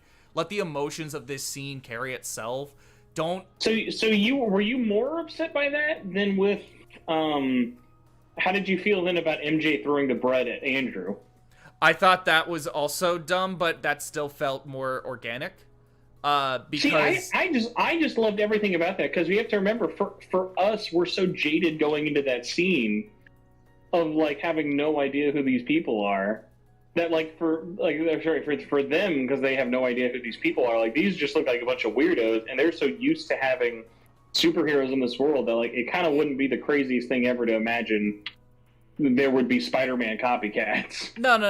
Like I think it makes sense for them to do those things. It's just the way it's worked into the scene. I think Michelle throwing the bread makes sense and is like organic. It felt very that's how it works. Now. And then the mom would just distract it, or the grandma was just distracted. If you have anything negative to say about Willem Dafoe, Doc Ock, or Jamie Foxx, I will throw hands. No. I loved Doc Ock and Green Goblin. I loved them. How did you like Electro? Electro was so good by comparison. Jamie Foxx almost he actually does too good of a job as Electro in my opinion, and only in this weird sense of he does such a good job as Electro. I'm like everyone else I know that's them from that movie. I almost wish I had a little more explanation about how this Electro is that different. Just because it's one of those things man, you are way better in every way. Acting, dialogue delivery wise, the one time I will say, and I know we didn't get a lot of it, I at least liked all the moments at the end where the villains are interacting with their movie original. Felt very natural. That didn't feel oh, remember me? So I totally agree. Like he was way better in this. He was so much better. I mean, imagine though if you're Jamie Foxx, hey, you know one of the worst roles you've ever performed in your life? You have a chance to redo it. You've got to it's just immediately all right, I have to kill this. Even if he never gets an award for it, it's this has to be my Oscar redemption moment. Yeah, no, it's a lot. It's very it's a lot of it was carried by the direction, by the director, and the overall what they wanted to do with it. I don't really blame Jamie Foxx for Amazing Spider-Man 2. I blame more just whoever's idea it was to make him the way he was. Pascal. Amy Pascal. Yeah. Anyway, 2, I keep... And this is something... This is a mistake that I have been making for years, and I can never get it right. I keep calling him Shocker. What? Shocker's a very different villain. How? Yes, but the names are the names both suggest electricity, so I get them confused. That's so weird. I guess because I'm such a weird Spider-Man nerd that I just kind of intrinsically just have more of that memorized in my dumb brain. Yeah, I've never been more. I'm a fan of Spider-Man. I love Spider-Man, but I'm not a mega fan or anything to the point that I know all the villains and that kind of thing. But I've always gotten them confused. That's something that I am aware. I just, without thinking, whenever I'm talking about Electro, I will slip and say Shocker, and then my friends will have to correct me. And then I'll just go, Shocker! That's part of the reason why Shocker sticks out in my head. I'll get you! There's nowhere on the face of the earth that you can run! Yeah, no, Jamie Foxx. The, Sandman was all right. The performance was good, but they didn't really give him much of anything to do. The fact that him and Lizard had any speaking lines, I was amazed about. That was all I needed. Lizard got the short end of the stick. He was not a character. Let's be honest, he didn't even need to be in that movie. Having him was just icing on it, because that version's Dr. Connors is just so which is funny because he's easily the weakest part of Amazing Spider-Man 1, which I actually really like. Amazing Spider-Man 1. I like but the funny first thing movie. about it though, the funny thing about that one is the only thing with Shocker being in it, I wish he would have been able to comment on or whatnot, is I would have loved at least one line when they're talking about villains, and Tobey Maguire's Andrew Garfield would say, "Oh yeah, Dr. Connors turned into this weird lizard in my world." He's like, "Dr. Connors? That's my college teacher with the one arm." He's like, yeah, because remember, Dr. Connors is in the Raimi-verse where they never did anything with him. And it would have been so funny if they like made a thing about that. Be like, oh yeah, you got this guy in your world? Yeah. What about Harry Osborn? Oh yeah, Harry Osborn. He looks like a real fucking doofus in my world. And then Tom Holland is like, who? Because he doesn't know either of them. I laughed way too hard, way too hard at the like. All right, we're fucking up really bad, guys. I have some experience working on a team. I'm with the Avengers, and they're like, "That's great. Who is that?" Yeah, I also found it like it's a very like does not matter, but I just think it was really interesting how they just outright confirmed that there is no Osborn in the MCU. Yeah, it was never like up to that point. It was always like it could be, but this mentioned outright that to confirms that like Mary. no, there are no Osborns as it stands. If they wanted to do some kind of Goblin, they would have to go for Hobgoblin.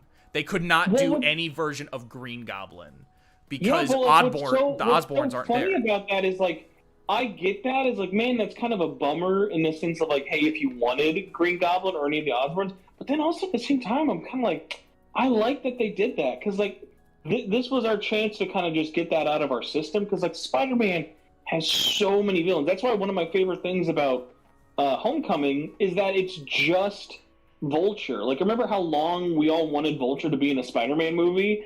Like, it was such a long time coming that when it finally happened, it was like, oh, that's awesome. And I like that they do weirder villains like Mysterio. Like, their takes on that, I think, was so interesting. And even though this one has easily the safest villains they've ever done, the way they handled it was so perfect. Of like, literally the safest because they're all proven to a degree. So it's just one of those funny things of like, this makes me so much more excited about the future. Like, get it? Like, let's finally see Kraven. Let's finally get Gwen. I will say, a friend brought this up as a great idea. This would have been so extra, but if they did it, it would have popped so hard. Imagine if at the end, when the world, like, you know, you could kind of see like the little shadow portal. Like, oh, there's kind of a shot of Kraven. There's kind of a shot of Black Cat and Rhino, stuff like that. When they were doing that, imagine how much the theater would have popped off if one of the rips open up and you can see, like, and it'd be weird because this would be the only one where it clearly shows it. They clearly show Emma Stone as Emma Stone or Emma Roberts, whatever. It was Emma Stone. Emma Stone from Amazing Spider-Man as Gwenpool. Or, like, sorry, as Gwen, like a Spider-Man. I was about to say, like, that's different. That's different. Yeah, no, I was thinking about that, and I was talking with a friend last night who's like a major Spider-Man nut, and I proposed this idea of like, one, I love the ending. I thought this acted as like a nice like hard reset on Peter Parker, but two, it acts as like a very good like end of character arc. But I was like, yeah, like I told him, like, yeah, they're probably gonna undo the whole he's not gonna be friends with them and they're not gonna know who he is thing, because he needs a supporting cast. But then I proposed the idea of like, what if he just doesn't? What if they just don't and they just get him a new supporting cast? Yeah, like and that gives them a lot of like interesting like character depth, freedom. Like honestly, like one of the weird things someone brought up was like, hey, he might get a lot of shit for this, but I mean, like Peter Parker is far from a perfect character. He's always favored putting being Spider-Man over being Peter Parker because of the whole power and responsibility thing. What I would love to find out is like, how do you think the world would react if then there's a Gwen that's introduced in the next series of movies as a love interest? Well, here's let me you know what's probably more realistic. I feel like going to Gwen would be a little too obvious. I could see them then doing the Black Cat thing probably as a romance more. So one I did actually suggest like, what if they did Black Cat, where they could kind of like merge it somewhat with a Black Spider suit, where Black Cat would be like, you know, Black Cat and Spider-Man's relationship is kind of an inverse of a Batman and Catwoman, especially because Black Cat is literally just a ripoff of Catwoman. Where the whole thing with Batman Catwoman is Batman tries to convince Catwoman to become a good guy, and it doesn't really work. Black Cat tries to not convince, but more seduce Spider-Man into doing bad stuff. So it's kind of the other way around, where they could act as like the black suit mixed with Black Cat could be like, oh, it's it's like a metaphor for like a toxic relationship where it's like this is not good or whatever. That was something I threw out there. But anyway, suggested, and so when I was talking with my friend about like if they just gave them a brand new cast, one, I was like, what if they like just do actual MJ?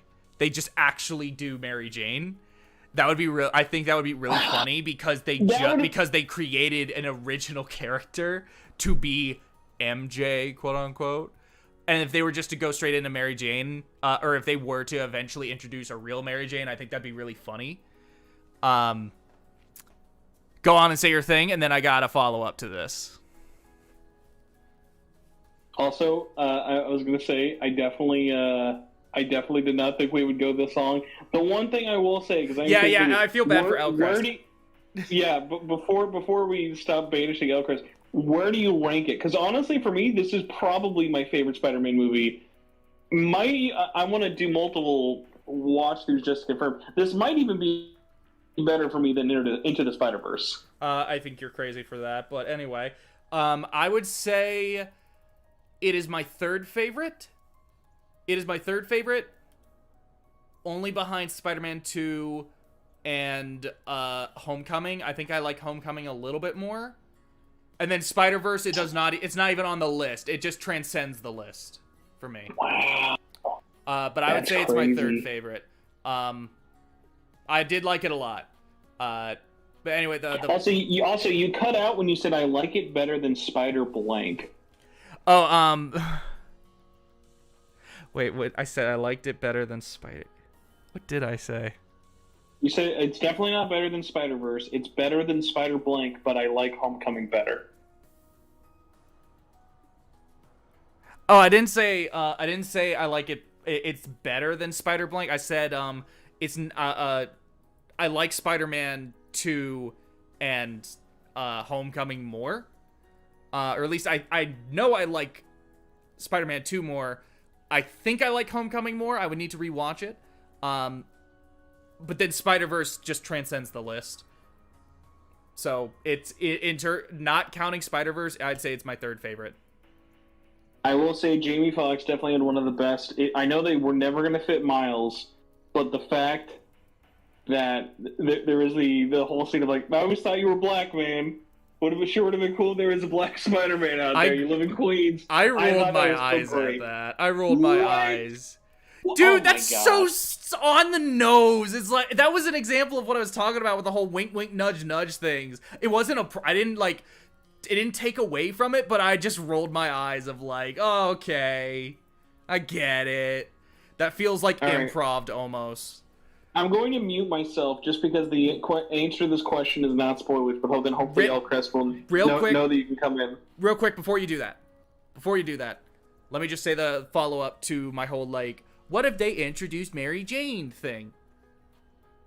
So, as I was saying that to my friend last night, something occurred to me.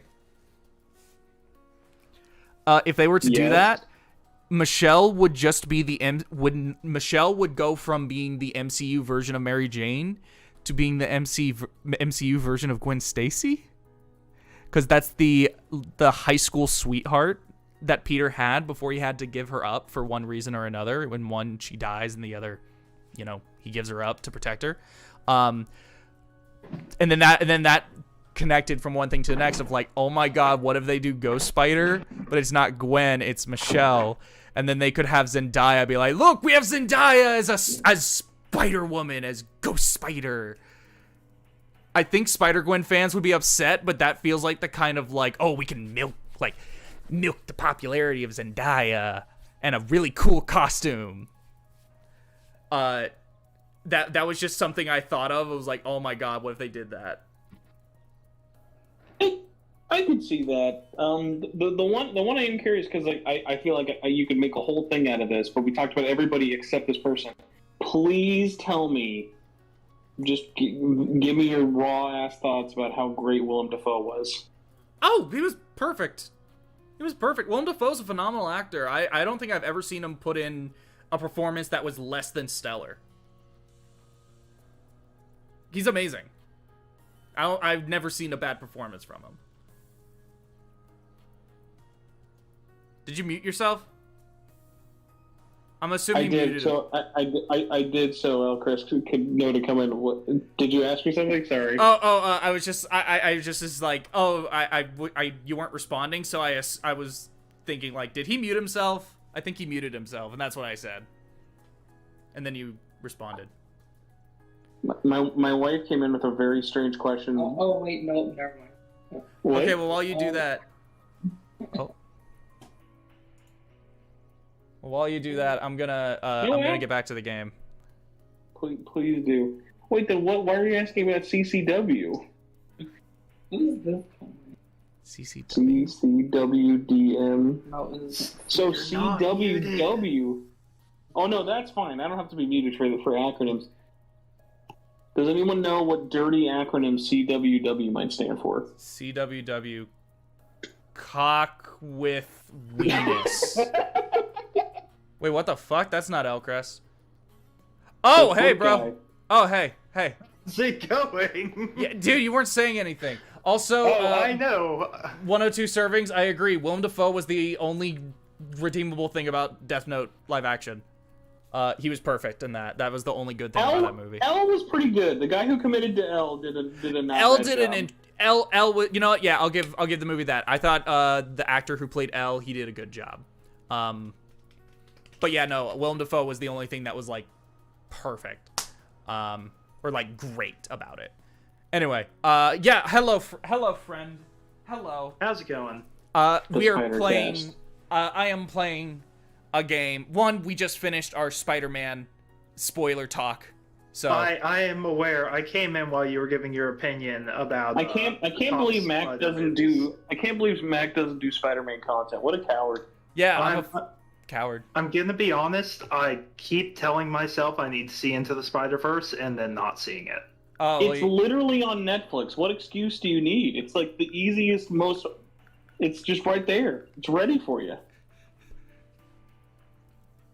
At this point, there's not much of an excuse. Oh. I just need to go. Racism? Could you say racism? I guess. I just need to go see it.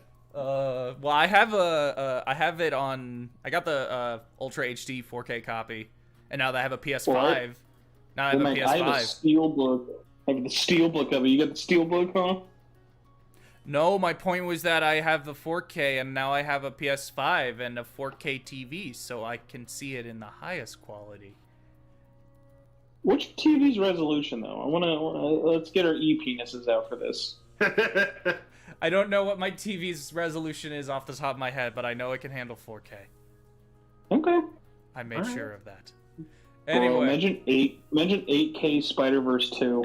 You guys weren't here earlier, but one of my friends, he got a camera today. He ordered it a while ago, but he got a camera today. That camera cost him $7,000, and it can shoot in 12K. What the? Okay. I'm glad he can far away shoot. from my computer. Oh, welcome back, Elcrest. Don't worry. We're far away from my computer. Am I allowed back yet or no? Yes, you are. You are. You're allowed. You are. We finished. I have a number of questions about having a camera that can shoot in 12K. The first question is, what are you going to see anything in 12K? Yeah, that's what I was gonna be like. Yeah, there's nothing to display on 12K. That's what I was wondering. Like, is this just like?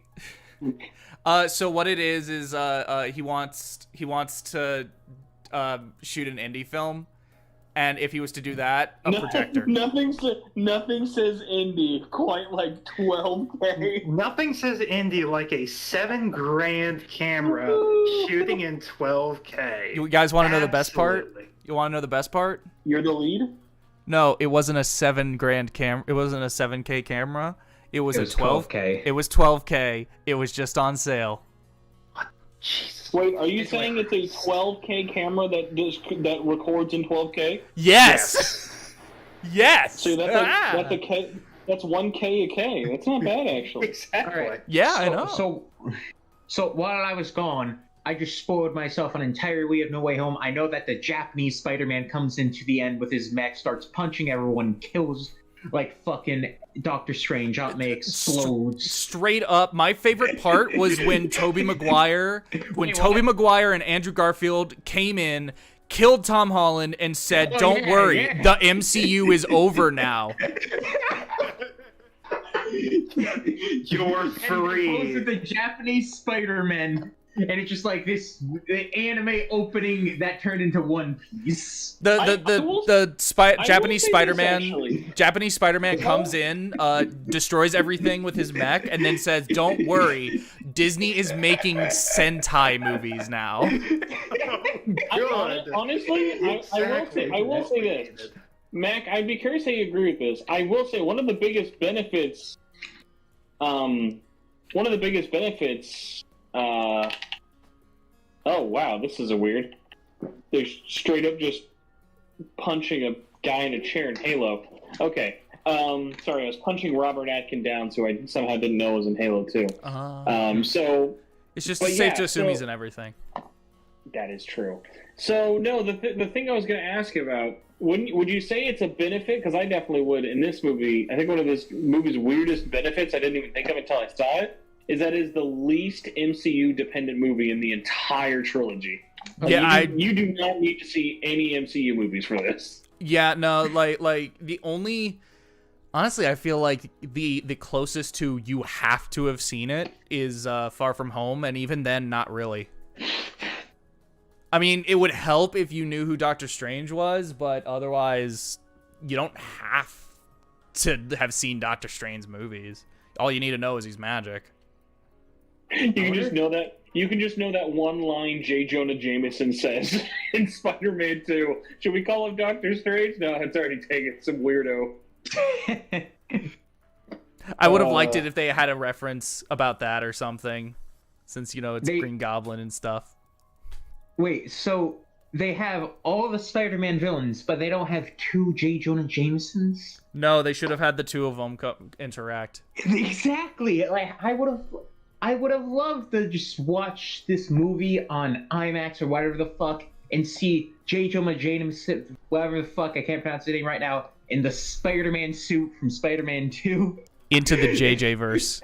Yes, into the JJ verse, just like the ball J. Jonah Jameson versus Spider J. Jonah Jameson. Hell yeah. Hell yeah. What would the fight comprise of? Both of them just screaming, "Bring me slander. pictures of Spider-Man," louder and louder? No, the fight would be based on slander. Whoever slanders the other best wins. Of and course. obviously, Spider-Man 2 is obviously going to be the better movie no matter what, because it has Spider-Man suit. I just realized the reason Mac doesn't like this movie is because there's no deep tongue kissing with Elizabeth Banks. That's the reason why. What? You remember Elizabeth Banks was J. Jonah Jameson's assistant in the Spider-Man Raimi trilogy with the brown hair. Right. How does deep tongue kissing? Well, because like there's two underrated girls in the Raimi trilogy that everyone wanted Spider-Man to hook up with. They wanted Spider-Man to hook up with Elizabeth Banks' character or the rent guy's daughter.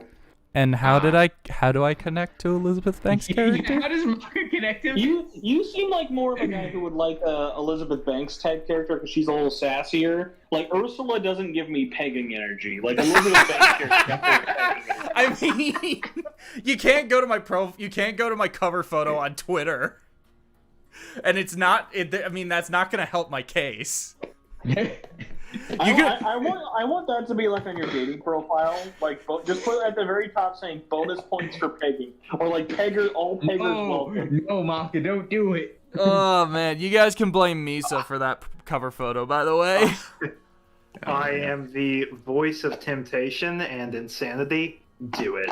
Do it. You know what my favorite Spider-Man is? Spider-Peg? No, Terry McGinnis. Yeah, that's a good one. Yeah, that's a good one. I like him too. Yes. I'm waiting for Spencer to either say what the fuck or be like, how the fuck? I'm just letting it all wrap over me. Anyway, which is worse, live action Cowboy Bebop or Death Note? Death Note, easily. Bebop at least makes an attempt. A poor attempt, but an attempt nonetheless. But Death Note, no, Death Note's easily worse. They literally, if they wanted to set it in America, they literally could have done the BB murder case. Yeah. Though to be fair, I feel like Death Note is a very universal story. It's not one that's inherently tied to, like, it has to be Japan outside of the whole Shinigami thing. But the concept of a death god is not exactly unique to Japan. But regardless, yeah, no. Cowboy Bebop is even more so universal, but they still they still screwed it up in its own way. But there were some things that were right. Some things they hit the nail, others they didn't. And then some of them they hit the nail way too hard to the point that it was like, yo, I think you should have hit the nail less because this is wrapping back around to being so accurate, it's awful. Yeah, because not everything. Very unrelated, but Cowboy Bebop did remind me of Scott Pilgrim. Did anyone else cop that sweet Scott Pilgrim deal with Best Buy yesterday? No, I really wish I caught it too late. I saw it too late. I really wish I will did. say nothing has justified me more for not buying limited run games at launch that I want than that. Hey, you know that thing that everyone waited 9 months for and can't ship to everyone in October? Yeah, I waited 2 months and bought it for literally a third of the price with no shipping. Let's go. What was I gonna say? Oh, for Death Note, it just seems like they wanted so badly to set it in a fucking America, and it's like, okay, that's fun. There are many ways you can do that, but the way you're doing it is not a good way. And it's just like, there is a ton of spin-off material that does take place in America, or hell, L Change the World, where it's just all over the fucking place, where you can have a bunch of diverse locations if you really wanted to, but like, if you need to set in America, it's like, oh no, this needs to be in America, and you're like, we need to change a lot of stuff. Don't do the actual Death Note story, do BB murder case, because that's going to be infinitely more interesting. You know what I'm really excited for, speaking of Death Note? What? That collection of short stories the author is coming out with, where like it was started with that one shot they did like a year or two back, but now there's a whole book of them, of here are different people who get the Death Note, and the only connecting tissue is the Death Note and Ryuk. I think that's I think that sounds awesome. He already proved himself with that one shot and how interesting and fascinating it was, and how well written, how well done it was. Donald Trump even appears, so you know if he appears in a manga, it's going to be a good manga. But no, I'm excited for that collection of short stories, because I want to see what else can you do with it. I feel like this is such a flexible concept that you could just do so much with it, especially if you make it so that the previous events affect the world in a way that the later the stories that come after are affected by the previous events and how they affected the world. You know what I really want to see from those short stories? I want to see one that takes place before the sort of like the main series, because there's always something that's really confused me, and that's how B got his Shin Megami eyes. Like, was he half Shin Megami, half human? Like, it was so confusing to me, but it's such an interesting thing, and I think that if that was somehow addressed, I think that'd be really cool. Yeah, no, I'm excited for that. I don't remember if they said when it's coming out, but whenever it is, I'm gonna cop it. Yeah, I'll probably buy it. Yeah. Speaking of manga, I'm surprised. I would not have taken you as a trade issue comic book reader. Me? Yeah. Yeah, no, I read issue to issue, month to month. Good for you, man. Yeah, good for I wish me. I could do that. Good for me. Well, it's just I don't know a lot of Western comic readers, especially I don't know a lot that read issue by issue. So because I'm picky about what I read, But as much as a trade paperback is like cheaper overall, I just love that thing of just going in every month, just picking up that issue. It's very satisfying. So whenever it's a story that like, whenever it's a story that like I am reading it week to week, and I'm like, I want to read this again, but it's a story that like doesn't like hit with me. It's not like a favorite or something of mine. I do want to like go. I do later on go and get the trade, and then I just go and sell the issues I have. But then there are some of them where it's like, no, I just want to collect both. I want to have the trade so I could read it again, but I also want to have the issues because this is like, this means something to me. I have a special connection with these individual these individual issues. So I would want to keep the issues, but then I also keep them in bag and board. So I wouldn't want to have to take them out every single damn time. So I'd rather just get the trade so I can read that. Was anyone here a fellow subscriber to Shonen Jump? Because, man, I know we never had it as often as Weekly Jump, but God, I love just having that monthly big-ass book of just, like, single chapters. It was such a good way of... It was such a nice way to, like, discover new series. I did not, sadly... My older brother was, like, when I was maybe, like, 5, 6.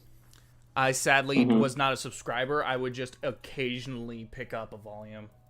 Yeah, I'm in the same boat as Macca. Did not subscribe. Occasionally picked up volumes in like a. I wish I subscribed. There's so many Yu-Gi-Oh cards that I could have gotten. Oh, dude, let me tell you, I got quite a good hookup on exclusive promo cards through Jump. Good. Back in the old days where, you know, things like that were actually included and not $5 extra. You know, I will say that's one of my favorite things, actually, that at least has never stopped being true about Yu-Gi-Oh! Is that every Yu-Gi-Oh! Book has always come with a exclusive card, which I think is such a just like... Because, like, for me, even, I love Yu-Gi-Oh! As the manga way more than even the show or the card game. That's just how that's how I learned about the series. Like, what's funny is, like, you can always sell those promo cards that come with the mangas for as much as it costs to buy the book. That's a pretty good strategy. Anyway, we've been specifically Spencer and I have been talking about shit for, God, like 20 plus minutes at this point. I want to try and get back to this game, at least finish this this sequence before stopping. I'm gonna bail and shut up because I have a bad habit of it. But it was good talking about not Halo and way too much Spider-Man. Cool. Oh, by the way, that thing from earlier where you were like, you tweeted something or you replied to something I did, and then I said I could have, and you were like, oh, just DM it. I couldn't at the time, and I then forgot. Let me tell you what I wanted to say. I'm gonna fucking kill you. I don't know why. I don't know what this is about my juvenile brain. I legit thought you were just gonna hard fart in the microphone. No. By the way, Mac. What? I am an idiot for my opinion on Stone Ocean. It's just that ending. I'm sorry. It's like the Goku Black Arc stuff to me. It's just Okay. I'm gonna fucking kill you. Please do. Goodbye, everybody. I'm gonna go get killed now. Bye. Okay. Bye, Spencer. Bye. Say bye, chat. Okay. Let's get back to this. I'm gonna finish this cycle, and then we'll go. Anyway. Friend. Yes. Let me explain this game to you just so you're caught up, or at least have an understanding of what is happening. This is called 13 Sentinels, Aegis Rim. Aegis, not Aegis, but Aegis. It is...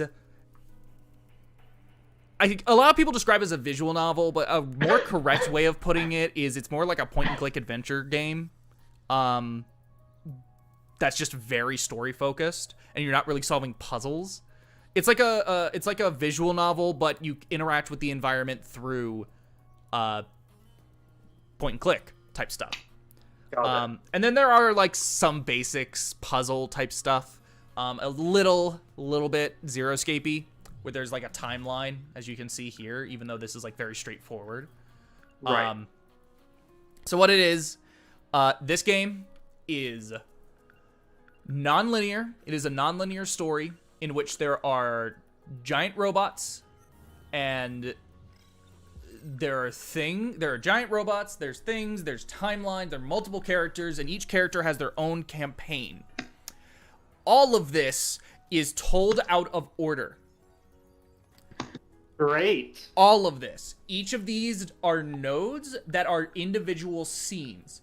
In order to get these scenes, you have to go down a character. You go through each character and you go down their timeline. And based on the actions you make and the decisions you make, and this is kind of where the puzzle solving stuff comes in, you will go down that branch or that timeline you're on can branch off and take you down different parts to get different endings. And these endings add nodes to the grander timeline so you can understand what the fuck is happening. Oh god, it's like a bastard combination of the Zero Escape, of all the Zero Escape games. Yeah. Particularly the bullshit that is Zero Time Dilemma stacked on top of VRL. This is a much better shockingly, it is way more complex than Zero Time Dilemma, but it is infinitely better executed. This is executed so much better. It just works a lot better. But yeah, that's what it is. Right now, I am playing as a girl named Megumi Yakushiji, and she has her own things going on, but what her kind of plot is, essentially magical girl, but like Madoka magical girl, where the cat is like, hey, let's make a contract. I will help you restore the boy you like. I will help you restore his memories if you do some things for me. What are those things? Well, here, I'm going to give you a magical gun. And I want you to shoot these people that I deem witches. I'm sorry. Can we just recap that statement? Magical gun. This is a magical gun. Look at her hand. There is a gun in her hand. It doesn't look like a gun. It looks more like a medical utensil. But the cat claims it is a magical gun, and he wants her to go around, shoot specific people with it, and then don't worry about it. They're going to forget this happened anyway. But I want you to shoot them. I see. We're sealing away their magical abilities. That's what the gun is doing. I see. This game is also visually stunning. It's also fully voiced, and that's awesome. Cool. So what can I do for you? This game was apparently the dub was recorded entirely in quarantine, so everyone is recording from home. Oh, I see. Right. So some of it sounds great, and occasionally you get someone that sounds like Potato Mike. No, it all sounds amazing. It sounds incredibly professional. Nice. It's shocking. It's probably the best quarantine dub I've heard, because there are a lot of dubs that are also Resident Evil 8. Even Resident Evil 8 had some lines that were like, oh, that was a retake that was done at home. Right. Does that bother you? No. Meanwhile, I've been playing Final Fantasy XIV Endwalker, and I wish I could play it. all the jokes about the queues are correct. Cool. Yes. That is my first thought when I see a cat. Fluffy. No, she's calling it Fluffy. Its name is Fluffy. Oh. Don't worry. Oh, and the cat is voiced by Number One. Well? Yeah. He plays a couple of characters in this game. Jesus. I haven't seen that show in, like, forever. I finished a rewatch of it earlier this year, and it... Nice. I I remembered as a kid, what I loved about it, what I, all the good stuff about it. Rewatching it was very nice. It was nostalgic, but it was also like, oh, this is legitimately good. But what I didn't fully realize is what the show was ultimately about, what it was a metaphor for, and realizing that gave the show, gave me a new appreciation for the show. Right. The whole concept is you're fighting against the tyranny of adults, but then throughout it, there are multiple instances in which there are good adults. And then if you look at all of the evil adults and you see they're all stereotypes based on things that are stereotypically boring adult shit, the show is a metaphor for never losing touch with your inner child. It's about fighting against these urges to become cynical and to become corporate oriented and no, we need to do this, we need to do that, we can't act like children. We always need to buy more toilet paper. Yeah, but the show is ultimately about the show's a metaphor for never losing touch with your inner child, and realizing that made me appreciate it so much more. Yeah, it's real good. Yeah, that's cool. Yeah, it sucks I that I'll watch it at some point. It sucks that Galactic Kids Next Door never got picked up. It fucking really sucks. I really hope that he can pitch it again to HBO Max. And I remember hearing that he tried to get it kickstarted at some point. It was this whole ARG where he was trying to prove that there was interest to a Cartoon Network, and he proved that there was interest, but the thing was there was interest with the wrong audience. There was interest with the people who grew up with the show, with the original. Cartoon Network was looking for interest within their current demographic of children. Oh. Yeah. Well, given the general current demographic as it stands. Yeah. Oh, I could just pull the gun out and shoot him with this other dude standing right here. Let's talk to him first. What's happening? Oh, this is Yakushichi-san from 1C. I'm doing it. What the hell?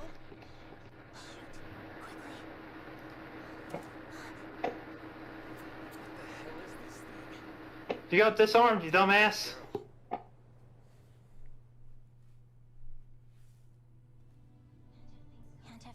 Oh. Oh, it was okay, cool. That's interesting. She stopped me this morning. Told me she had something to talk to me about. This shit again? Sheesh. Sometimes you're not going to be friends with. Inside. Oh, you can shoot him now. Get out of your way then.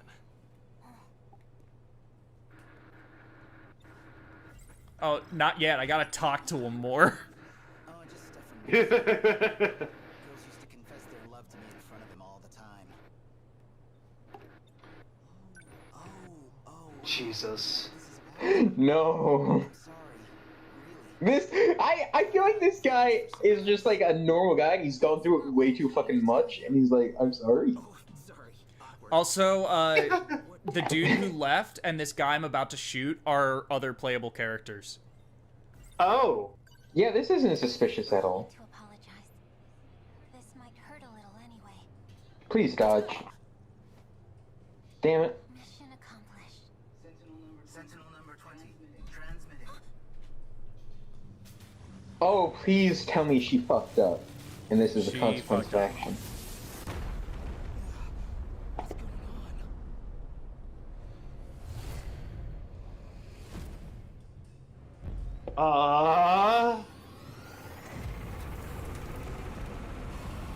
Congratulations, you winner.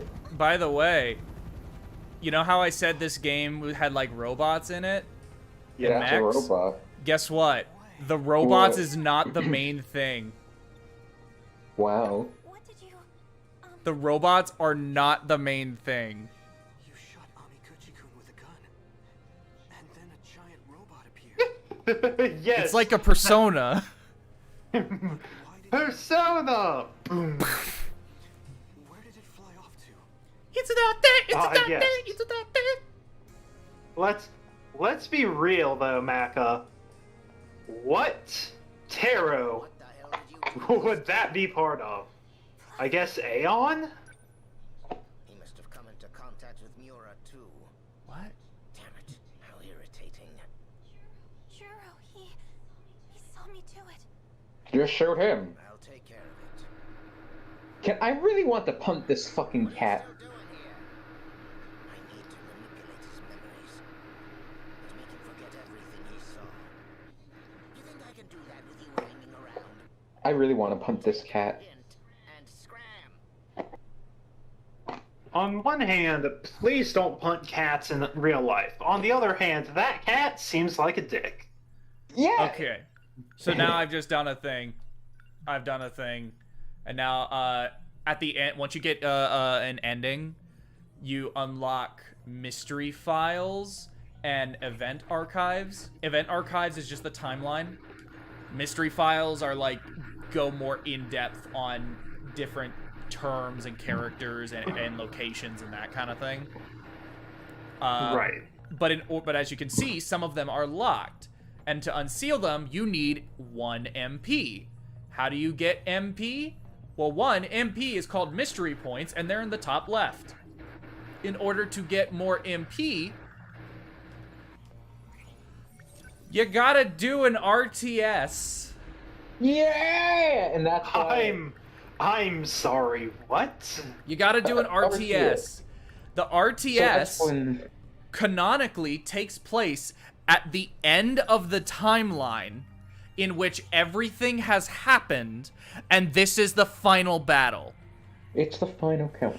And everyone you play as are in mechs, and you're doing RTS battles, fighting against these Godzilla kaiju alien monsters that are destroying the town in the year 2098, I think? But guess what? Currently, as things stand, that event we just saw took place in 1985. This game's main gimmick is not the robots, it's time travel. What? It is a non-linear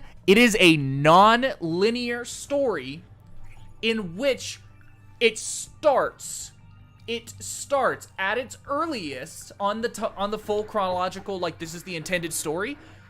As it stands right now, it starts at 2104 and then jumps to 2065 and then 1985 and then 2089 and then 2097. What the fuck? And then 2024 and then 1944. This game is coming to the Switch in like April, I think. I'm probably gonna buy it. Oh my fucking god. Man, I highly recommend this game. It is really fascinating, and it's a lot of fun trying to figure out this whole story. It's a lot of fun. That timeline just... What the fuck? I think they could probably do better in terms of visualizing the timeline, but it, as it stands, like, it's really fascinating. Yeah, I really want to punt Fluffy. Mm-hmm. Though she tends to be serious and holds her emotions close to her chest, Yakushiji is very affectionate when it comes to Kurabe, as seen when she moved into the Kurabe house rather forcefully. Moreover, she's a skilled cook who whips up lunch and dinner for Kurabe and Keitaro Miura. Not Kentaro Miura, there's no relation. Almost every day. Meanwhile, I just got through my queue over the 14. Good job. And man, I'm getting into like the concerning climax of the story. Well, that's a lie. I don't think I'm anywhere close. I've heard I've heard the ending is apparently pretty damn good. I mean, they have done some pretty damn good stuff with the story. but like also just so many curveballs. Without spoiling anything, a fight that people have been... No, that would be a spoiler.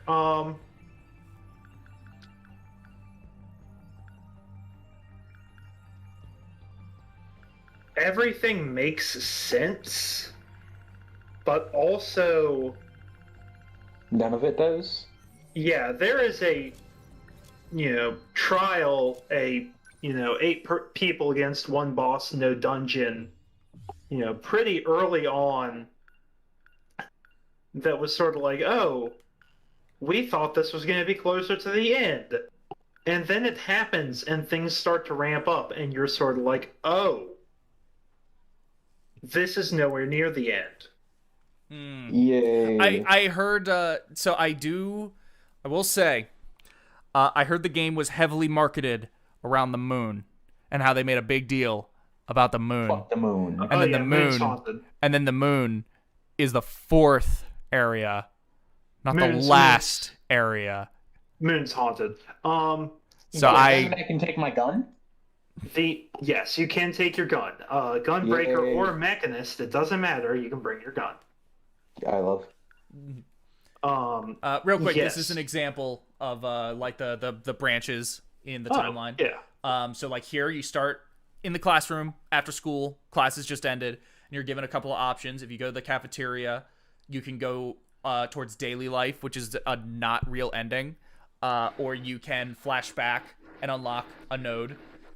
You can go and follow your friend. You go and find your friend Amaguchi, where you go down this route, and then you can either just go down the daily life, or you can go to his house and hang out and unlock a node, or you can get rid of Shiba, go to the nurse's office, go down daily life, or you can talk to a girl and unlock a node, or you can talk to a different girl and unlock another node. So this is kind of what I mean by branching timelines. Right. And not only that, but once you reach a certain point in the in that character's story, they lock. Their story locks, and you cannot progress until you meet certain conditions, which essentially force you to get to a certain part in everyone else's plot before they start to explain everything to you. So, got it. Yeah. Anyway, that's the game. That's the game. It's it's a thing. It is certainly a thing. Yeah. The MCU is no. The MCU makes more sense. MCU. Anyway, go on. Yes, the moon is the 4th zone out of 6. Yeah. And simultaneously, it's sort of like, oh, that's a shark jump moment. At the same time, no, somehow it makes perfect linear sense. What? And, yep. So what, is the fucking sun the last area? No. But... That's the 5th area. That's the 5th area. No, the 5th... The 5th area is even more of a curveball. And if the 6th is what I think it is, well... Shit, okay. Cool. Is the 6th area gonna be a fucking quasar or some shit? I don't think so. 6th area is gonna be... So? No, I said I don't think so. The 6th... You think so? I was like, what? I think... No, the 6th area is Hildebrand's house. I fucking... Apparently, there is a hint that the moon may be where the new Hildy quests pick up. Ooh. I don't know anything about the characters, but I know Hildebrand. Oh, Hildebrand is brilliant. You showed me Hildebrand. We only had a single, cameo of Hildebrand last expansion, which makes sense. He could not exactly traverse the dimensions. But it is, to my understanding, it has been implied that there's a item you can pick up on the moon during a post-story quest that has commentary from Hildebrand's assistant. Which I Oh, mean, why can't Hildebrand just cross dimensions? Well, we kind of wish he could. He had like a single cameo in a dungeon, but Yeah, but why can't he? because he's not like a main character. Why isn't he? That's a good question. I don't have an answer for it, but it's a good question. Real quick, I'm probably gonna end the stream here because as it stands, I've been awake for 18 hours and I'm just getting really tired. I woke up at 6:30 this morning, not of my own volition. So I'm pretty dead. But before that, I want to share something with you guys. Yeah. I want to share something with you guys. As both of you know, probably Elcrest a bit more so. Definitely Spencer, but he's not here anymore. I am a fan of a one Tatsuki Fujimoto, aka the mangaka of Chainsaw Man. Yeah. I am fully aware. Anyway. Did you get a signed copy? No. I'm just saying, they had a thing today in which they had a Jump Festas happening right now. Jump Festa being essentially Shonen Jump's like Comic-Con almost. Their PSX, their own little convention. And at it, they revealed a bunch of information about different things. But it's mostly interviews. Chainsaw Man has a part 2 coming, as well as they have a part 2 coming for the manga, as well as an anime coming. And they released a trailer. All they really did is they released a trailer for both the manga part 2 and the anime, and they don't really show much of anything in either, but it's still like really neat and cool and stuff. But that's not the main thing. The main thing that I'm wanting to share with you guys is a screenshot from the interview that they did between Tatsuki Fujimoto and his editor, Shihei Lin. Let me get the picture. I'm desperately searching for it. Now, I'm going to share it. I want you guys to know Shihei Lin is the dude in the green shirt. I just sent it to the friends chat. Yep. Oh, so he just went straight Yoko Taro, huh? Yes. But also, that's not cardboard, that's animated. Oh my god, so they drew over him? No, they just had an empty seat, and then they animated that.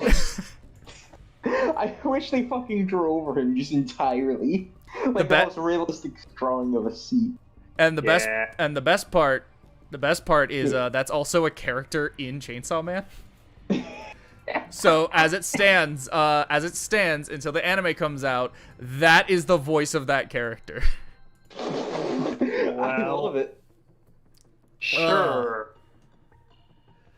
Oh man, I love this man. There's actually, notoriously, he like a lot of modern mangaka are really particular about hiding their identity, and they'll like wear masks and that kind of thing. Horikoshi, the mangaka for My Hero, he wears like a gas mask setup that makes him look like a fucking Marvel villain. He'll do that. There are a couple of other ones that I can't think of the names of, but I know that the author of Beastars wears a chicken helmet thing that's like a fucking fursuit head. It's like a chicken. Yeah. I'm not surprised that that's from Beastars. Yeah. But there's a couple of instances. There are a couple of instances of mangaka doing that. But there is one. Tatsuki Fujimoto is also this kind of person where he won't really post pictures about himself. In fact, he technically does. He does have a Twitter account, but he does not. It is not listed as his Twitter account. Rather, it is his quote-unquote little sister's Twitter account. Fujimoto does not have a little sister. Sure. He does not have a little sister. He roleplays as his own little sister. That's fucking weird. Yes, it is. See. Yes, it is. As weird as it is, and even for him to be still doing this after 5 years, it's weird, a little awkward. I feel like at the time that he started that Twitter account, it tied in thematically with his work at the time. But regardless, there is a video of him. There is one video of him that can be found online on YouTube, and I'm currently trying to find it. Give me one moment. Then I'm gonna pull it up. Fuji.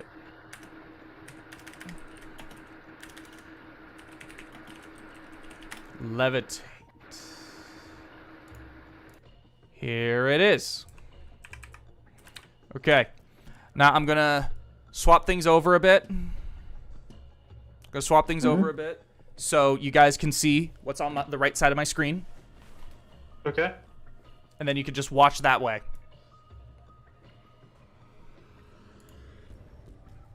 Right. Oh, is the There? stream over, by the way? No, I'm about to end it once I do this. Okay. And then So there we go. An author. Yes. The Now only video of him. I will note it is not. Oh, there it goes. I was checking YouTube to make sure it was going. yeah. But you guys see it, right? Yeah, we Stream see should it. also see it.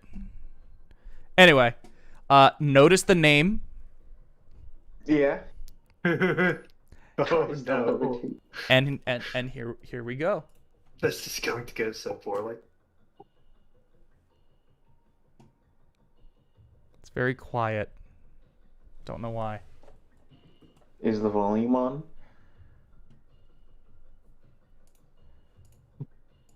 Well, wait. Did he just jump?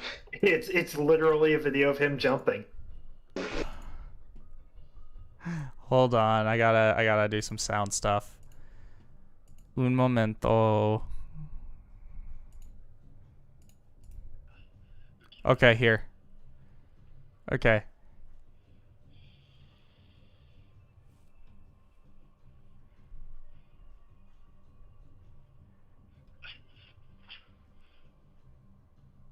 Yeah. I didn't see it. Play it again. Now I will proceed to levitate.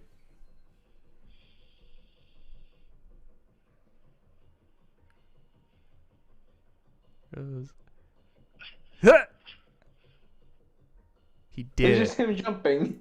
He just jumped. You know what? If that's the only video of this man ever, I'd be proud. I love this man. He writes some of the most imaginative shonen manga I've seen in the modern day, as well as writing one of the most profound, experimental, and frankly fucked up manga I've ever read. That is not shonen, but people will say it's shonen simply because it was published in a Shonen Jump adjacent thing, but it does not say shonen anywhere in the name. It's just something that's also like related to Jump, so they will say it's shonen even though it's not. It absolutely is not. It is. Oh my god! It is one of the least child-friendly things I've ever read. From the descriptions I've heard, that is correct. The manga I am currently talking about is the one that I believe thematically ties in with his Twitter account, in which he roleplays as his little fucking sister that does not exist. Oh Lord. Yeah. Anyway, that's it. That's all I got for today. Thank you guys, if whoever's still here. I don't know who's still here, but thank you. Bye bye. Happy Happy Christmas. I actually will probably stream on Christmas because I can't really go visit family on Christmas, so I'm probably gonna have to stream on Christmas or Christmas Eve or something. I'll probably I don't know. invade. I'll probably invade. Okay, cool. Okay,